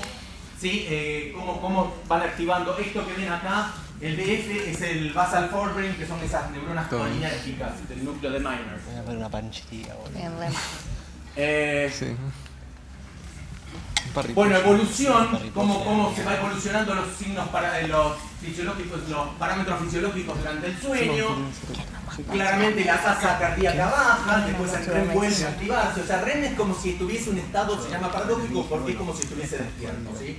Aumenta la temperatura, baja. Acuérdense la predominancia simpática parasimpática, ¿sí? La respiración también aumenta. Y esto es la erección peniana que hablábamos hoy. ¿Qué es lo que sucede con la edad? Un joven o el bebé mientras está durmiendo la mayoría del tiempo, o un porcentaje relativamente alto, no vamos a empezar a hablar de porcentajes porque ni yo me los acuerdo y además son estadísticas, pero tiene pasa mucho más tiempo en estadio REM que cualquiera de los... O sea que en los adolescentes, en los niños, en los adolescentes, a medida que se va avanzando en la edad, va decreciendo el REM. ¿Sí? O sea, lo que ven está despierto REM, tiene todos los estadios y tiene perfecto 4 por noche en 7 horas, está perfecto. Eso es un sueño reparador, se llama. Un adulto lo que puede tener es microdespertares a la noche, que puede ser porque va a orinar, porque hay un ruido, por lo que sea, o sea, por diferentes razones, pero puede tener microdespertares. Y las personas adultas, por diferentes razones, tienen mucho más despertares. Esto lo que hace es que las personas mayores pueden llegar a dormir. Primero están más somnolientas muchas veces, duermen más, algunas duermen menos. ¿Sí? Hay de todo, o sea, depende cómo sean las características fisiológicas de esa persona. Pero es muy probable que tenga un sueño muy pobre, porque yo cada vez que me despierto estoy interrumpiendo el ciclo del sueño. ¿Sí? En algunas personas no pasa, pero principalmente porque están medicadas. Entonces por ahí lo que les comenta, a veces le dan las benzodiazepinas que tienen que ver con GABA, pero eso no se usa para dormir. Para dormir es mejor usar un hipnótico. Cuando tienen problemas de sueño, cosa de tratar de balancear estos, o sea que haya menos microdespertares. Y esto es un ejemplo que está en el, no sé si está en el Purves, que es una barrabasada porque es una persona que toma cafeína que se queda despierta de por vida casi. Lo que quería decirles era, con lo que respecto a lo que dije la otra vez, es la mitología, eso de la hibernación, porque como ustedes ven, es un proceso que tiene un ritmo de 24 horas. O sea, yo tengo que tener sueño, puedo extenderlo. O sea, puedo dormir durante 20 horas, estar despierto 4, como pasa, yo les conté con animales. Un animal cuando termina de comer, el hambre es un determinante, ya lo vieron, si quieren después relaciónenlo con lo que es la orexina. Y van a ver cómo lo que hace es estar saciado el animal, entonces tiene una modulación de la orexina, de una forma negativa, entonces tiende a dormir más. Un león apenas comió una cebra, puede dormir 21 horas diarias, pero tiene que tener despertares. Puede dormir mucho, o puede estar un poco más despierto, ¿sí? Las jirafas tienen sueños muy cortos. Una jirafa en función normal puede tener sueños de 10 minutos nada más, o 15, es un animal que tiene predadores. Pero lo que quiero decir es que tiene que tener ciclos. Entonces no existe el oso que hiberna. Uno no puede dormir durante 5 meses ni puede estar despierto 5 meses. ¿Sí? O sea que es un mito y viene fruto de la ignorancia, no se conoce. El oso tiene que despertarse alguna vez al día, antes de las 24 horas, estará 2 horas, estará 1 hora, estará poco tiempo porque el invierno le baja la temperatura y eso le promueve el sueño lento, tiene más sueño lento, aumenta más el sueño lento que el REM, pero tiene que despertarse. ¿Sí? O sea, hay que tener ciclos. Si no hay ciclos sueño-vigilia, se vuelve patológico. Y no hay forma de escaparse. Uno en un momento tiene que dormir. Estos son los mismos perfiles, pero de otras cosas. Lo otro es lo que involucra, y esto es el comportamiento. En despierto, estamos siempre hablando de la cama, no voy a dar la actividad cuando estoy realizando una actividad como ahora, pero en la cama yo puedo estar despierto y me puedo estar moviendo. En no REM también, pero generalmente tengo posiciones estereotipadas para pasar de la vigilia al no REM, y del no REM al REM, acá ya directamente tengo atonía y ya no hay ningún tipo de movimiento.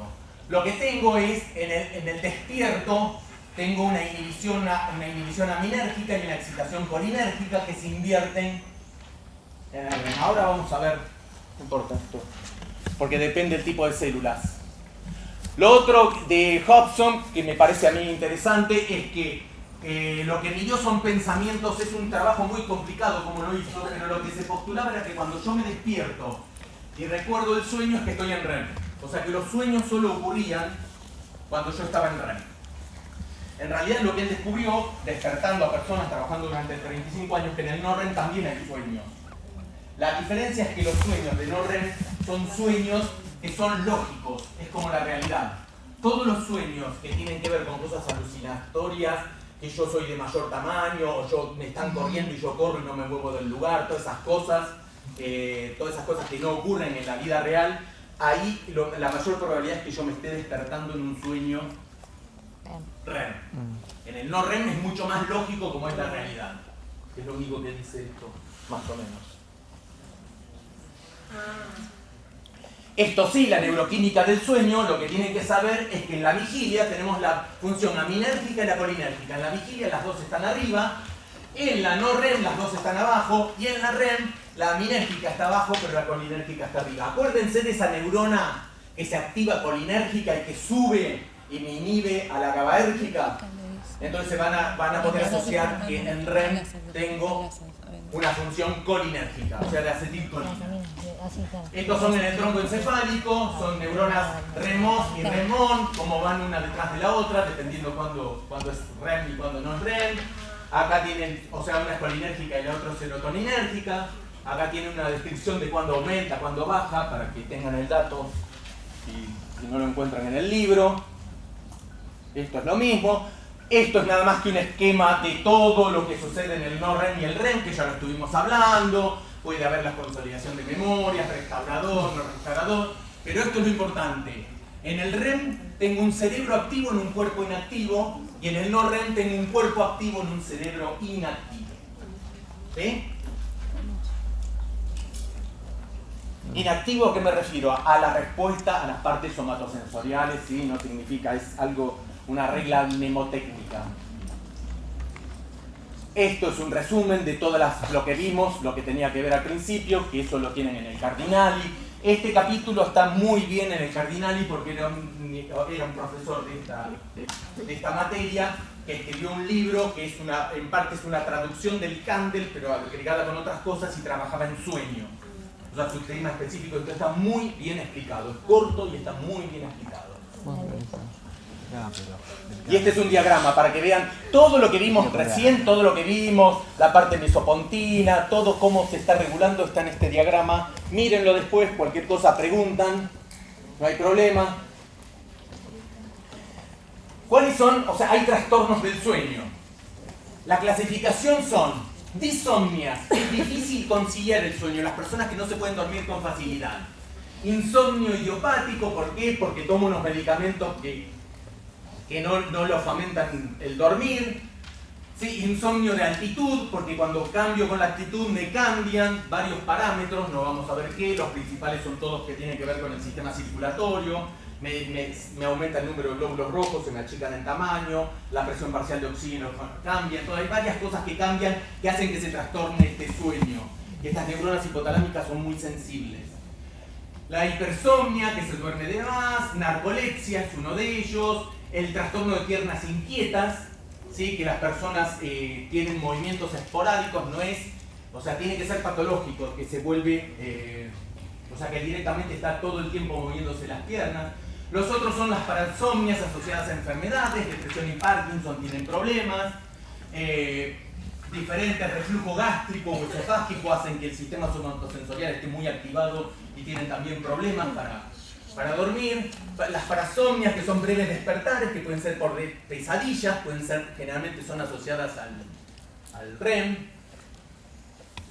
parálisis al despertar, ahí lo que veíamos hoy, trastornos conductuales, no importa, arritmias cardíacas, o sea, todo lo que puede influenciar el sistema, no vamos a ir en detalle. Y no REM, por ejemplo, el somnambulismo, es no REM, claramente, ¿sí? ¿Por qué no es REM? ¿Por qué es no REM? Porque tenemos...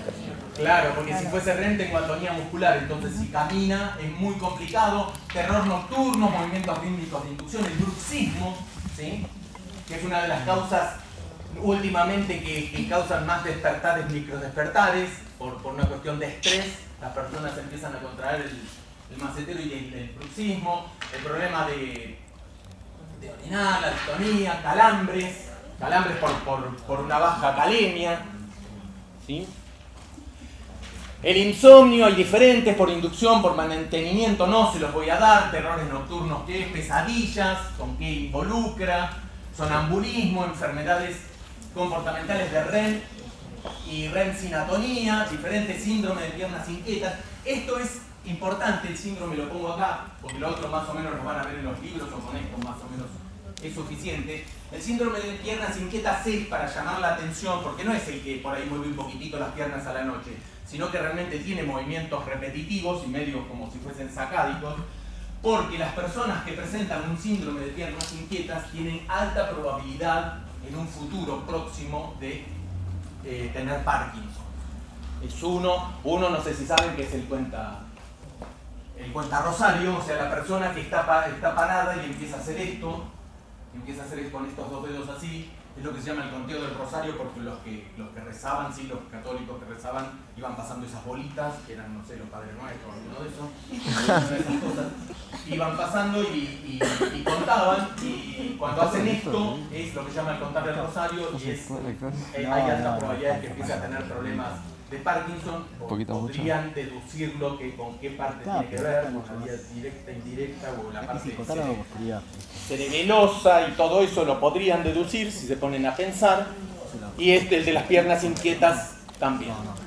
Lo otro son, en la vigilia del sueño, y el sueño lento y el rápido, tenemos patrón respiratorios, que puede haber apneas o hiperapneas.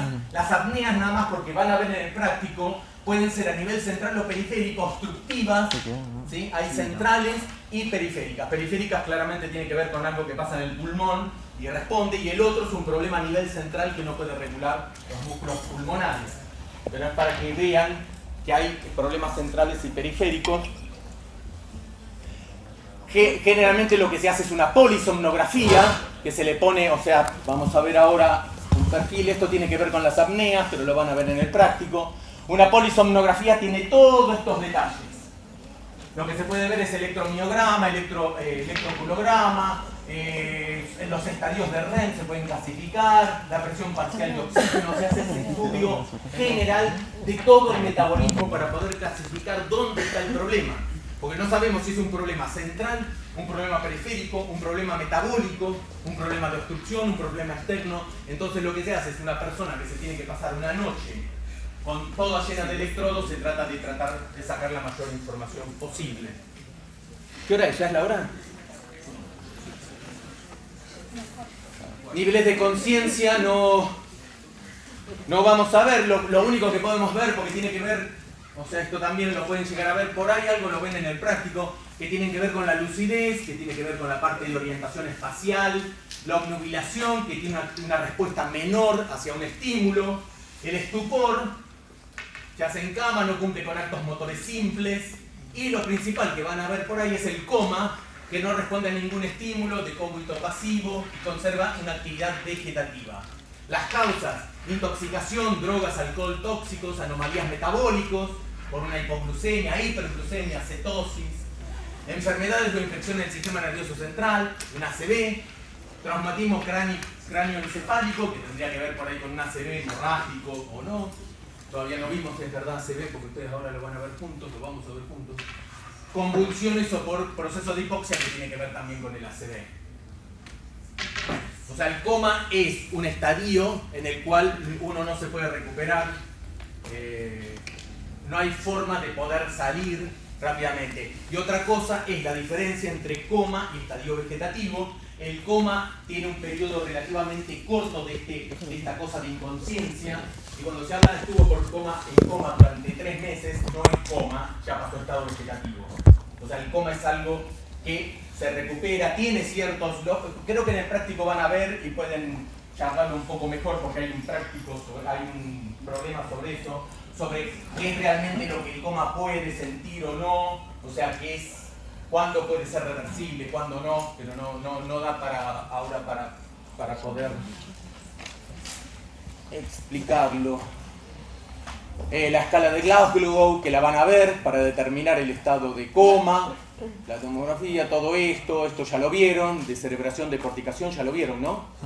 Bien, listo. Cómo el rine. Y lo que podemos, ¿cuánto queda? ¿No queda nada? 15 minutos. Ah, entonces podemos ver. Bien. Entonces podemos ver el 12.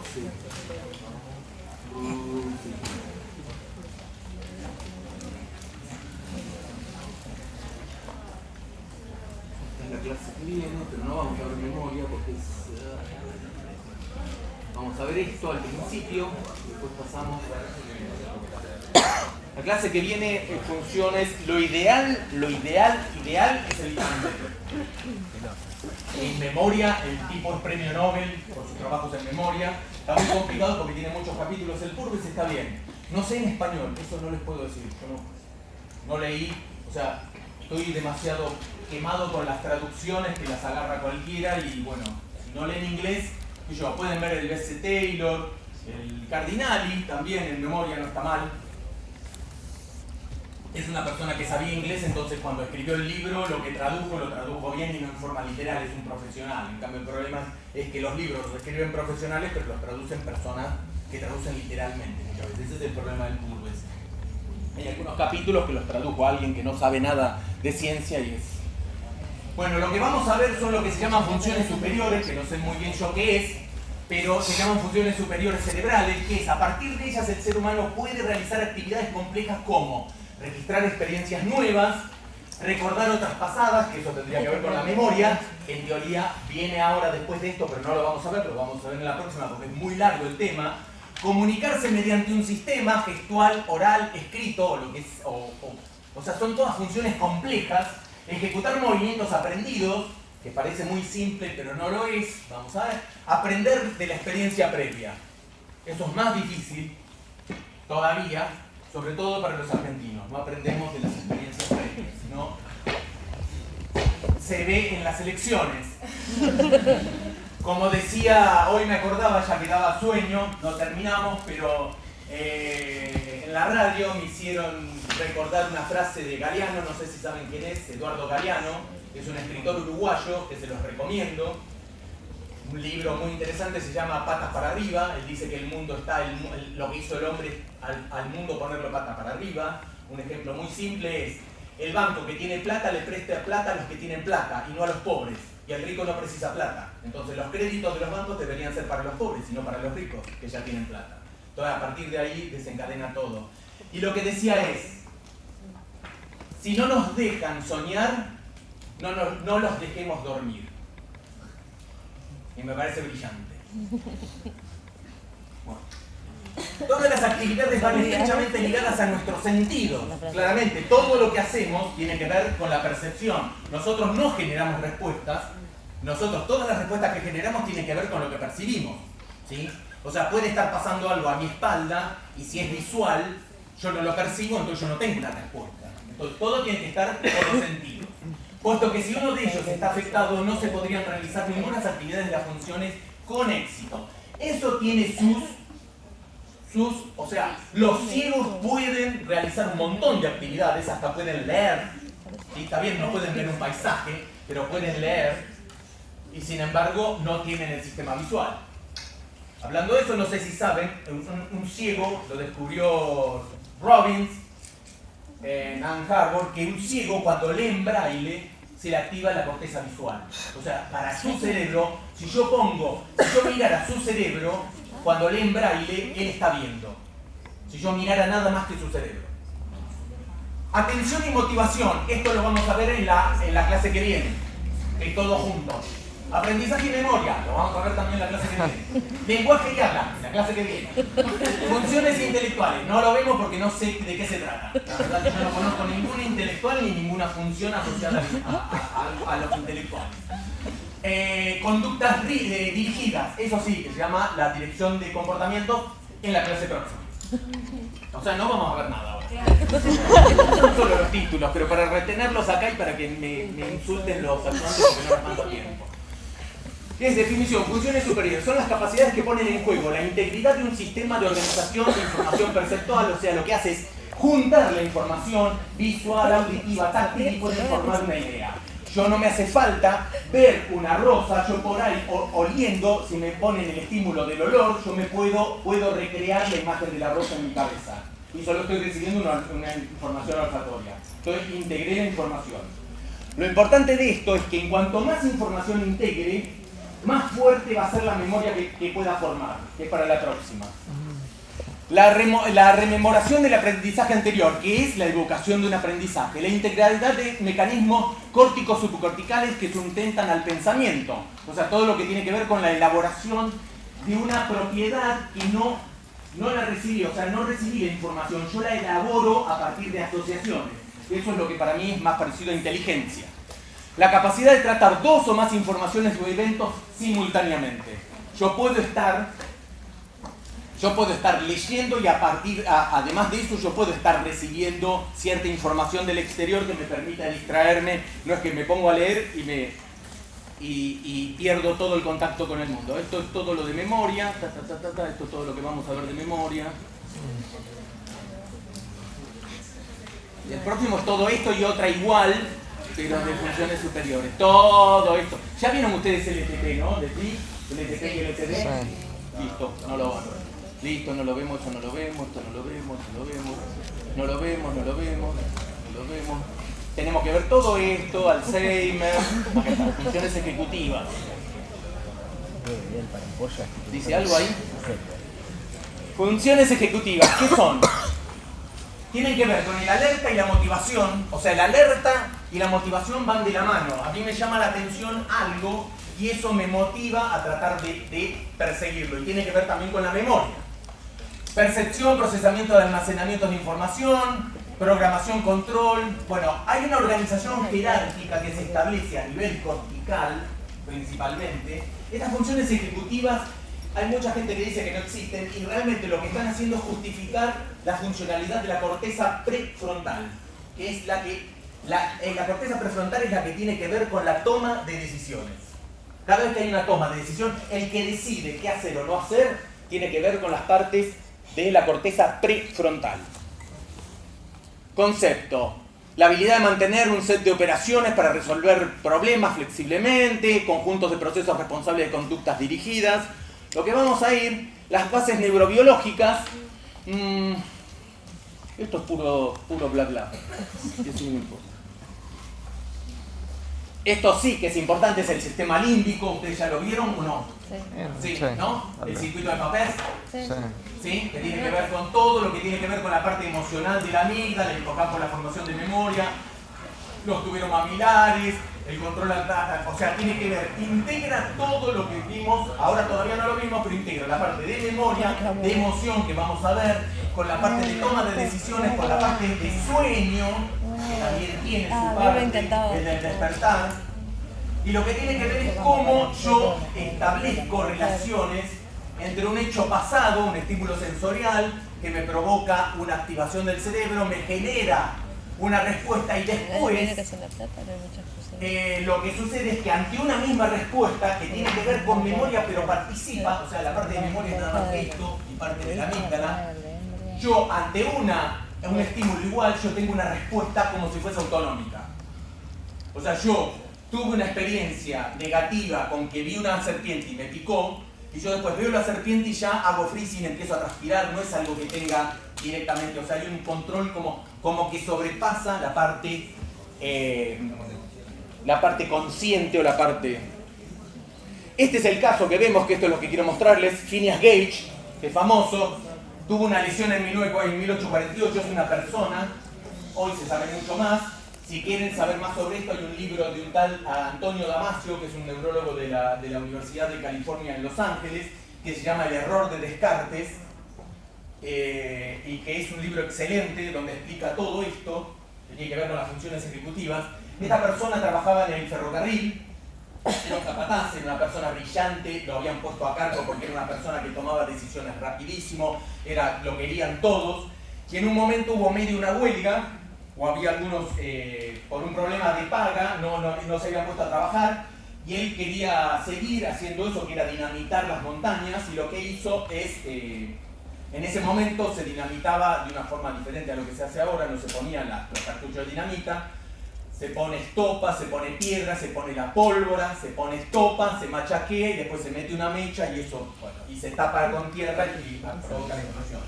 Lo que hizo es que cuando estaba con la barreta dándole a la estopa, lo llamaron y él no se dio cuenta y le pegó a la piedra, donde ellos sabían dónde no tenía que pegar, le hizo una chispa y la barra salió y le atravesó esto. La barra dicen que cayó, porque esto no se sabe, cayó como a 30 metros. Pero le atravesó esta zona, le agarró por acá y le salió por acá. Claramente perdió el ojo, ¿sí? En ese libro lo describen mucho mejor porque tienen el cráneo de Phineas Gage y pudieron determinar bien dónde era. La cosa es que esta persona que perdió esta parte anterior, perdió un montón de cosas. Primero, acá está una reconstrucción que tiene el ojo, pero él volvió a trabajar. Pero estaba irascible. No se callaba nada, o sea, no estaba inhibido, ¿sí? Estaba con problemas de conducta que tenían que ver con lo que se suponía en ese momento que tenía que ver con la parte de la emocionalidad. La emocionalidad, si la miramos en líneas generales, tiene que ver con la amígdala. La amígdala después lo vamos a ver, en teoría esto ya habíamos visto la amígdala para llegar a esto. Pero la amígdala, como modulador de la memoria, le carga la parte emotiva. Y resulta que empezaron a ver que esta persona tenía ese problema, discutía claramente, enseguida se quedó sin trabajo y después murió en la pobreza rápidamente, igual tuvo una serie de infecciones, de problemas, pero murió en la pobreza. Hay dos habilidades, lo que se descubrió gracias a esto, y hoy en día se sabe mejor por qué, porque hoy en día una persona que presenta una deficiencia lo que le puede hacer es una tomografía, y gracias no para el que lo tiene, pero a estos tumores o estos gliomas están mucho más localizados que esta pérdida frontal. Hoy se sabe que diferentes áreas de la corteza prefrontal, la mediolateral, en que está involucrada, porque cuando presenta un glioma en esa zona, tiene unas deficiencias que se pueden hacer tesis, se puede estudiar con mucho más exactitud. Pero este trabajo es el pionero que a alguien se le ocurrió empezar a estudiar a esta persona. Y eso es lo interesante, que vio el problema y lo empezó a estudiar, un neurólogo. Hay dos habilidades del lóbulo prefrontal, pero diferentes y estrechamente relacionadas. Una es solución de problemas, planeación, inhibición de respuestas. Ustedes cuando se inhiben a decirle algo a alguien, ¿sí? El que está haciendo el juicio de no decir en la cara, como hacemos todos, a casi todas las personas, de no decirle en la cara lo que se piensa, es la corteza prefrontal. Desarrollo e implementación de estrategias y memoria de trabajo. Vamos a ver después, todavía por ahí no saben qué es la memoria de trabajo, pero tiene que ver con la parte. Pero es un gran integrador de estrategias. Cada vez que uno planea algo, está juntando información de diferentes cortezas y de diferentes planes, y el resultado, o sea, la ejecución motora, o la ejecución de eso a nivel pensamiento o a nivel motor, es la corteza prefrontal. Coordinación de la cognición y de la emoción. Esto es lo que no se sabía. Cognitivo sí se sabía, es una corteza de asociación. Pero emoción. La emoción dejó de ser un atributo de la amígdala. ¿Sí? La amígdala es un componente del miedo, ahora lo vamos a ver en la próxima clase, pero en la corteza prefrontal. La corteza dorsolateral, memoria de trabajo, atención selectiva, esto es para que, nada más, flexibilidad cognitiva, o sea, tenemos diferentes áreas, que lo difícil de estudiar esto en animales es porque los animales no tienen esta separación de cortezas como tenemos nosotros. Nosotros saben ustedes que nuestra distinción con los animales es que tenemos una corteza mucho mayor, ¿sí? O sea, la corteza fue creciendo de atrás hacia adelante. perdón, de adelante hacia atrás, por eso el hipocampo y toda la corteza entorrinal, que es la parte de más atrás, es la parte del arquicorteza, y la parte más nueva es la corteza frontal o prefrontales. Corteza orbitofrontal, toma de decisiones, emoción, sentido. Corteza ventromedial, expresión de emociones, crítica de procesamiento. O sea, tenemos las cortezas anteriores que todas tienen que ver con las conductas, planeamientos y con la parte emotiva. Que eso es algo que no se sabía. Y vamos a ver qué hora es. Ya está, lo dejamos acá. En todo caso, después, la semana que viene, me voy a acordar de mostrarles el test de Wisconsin y el de Madison para determinar una persona cómo tiene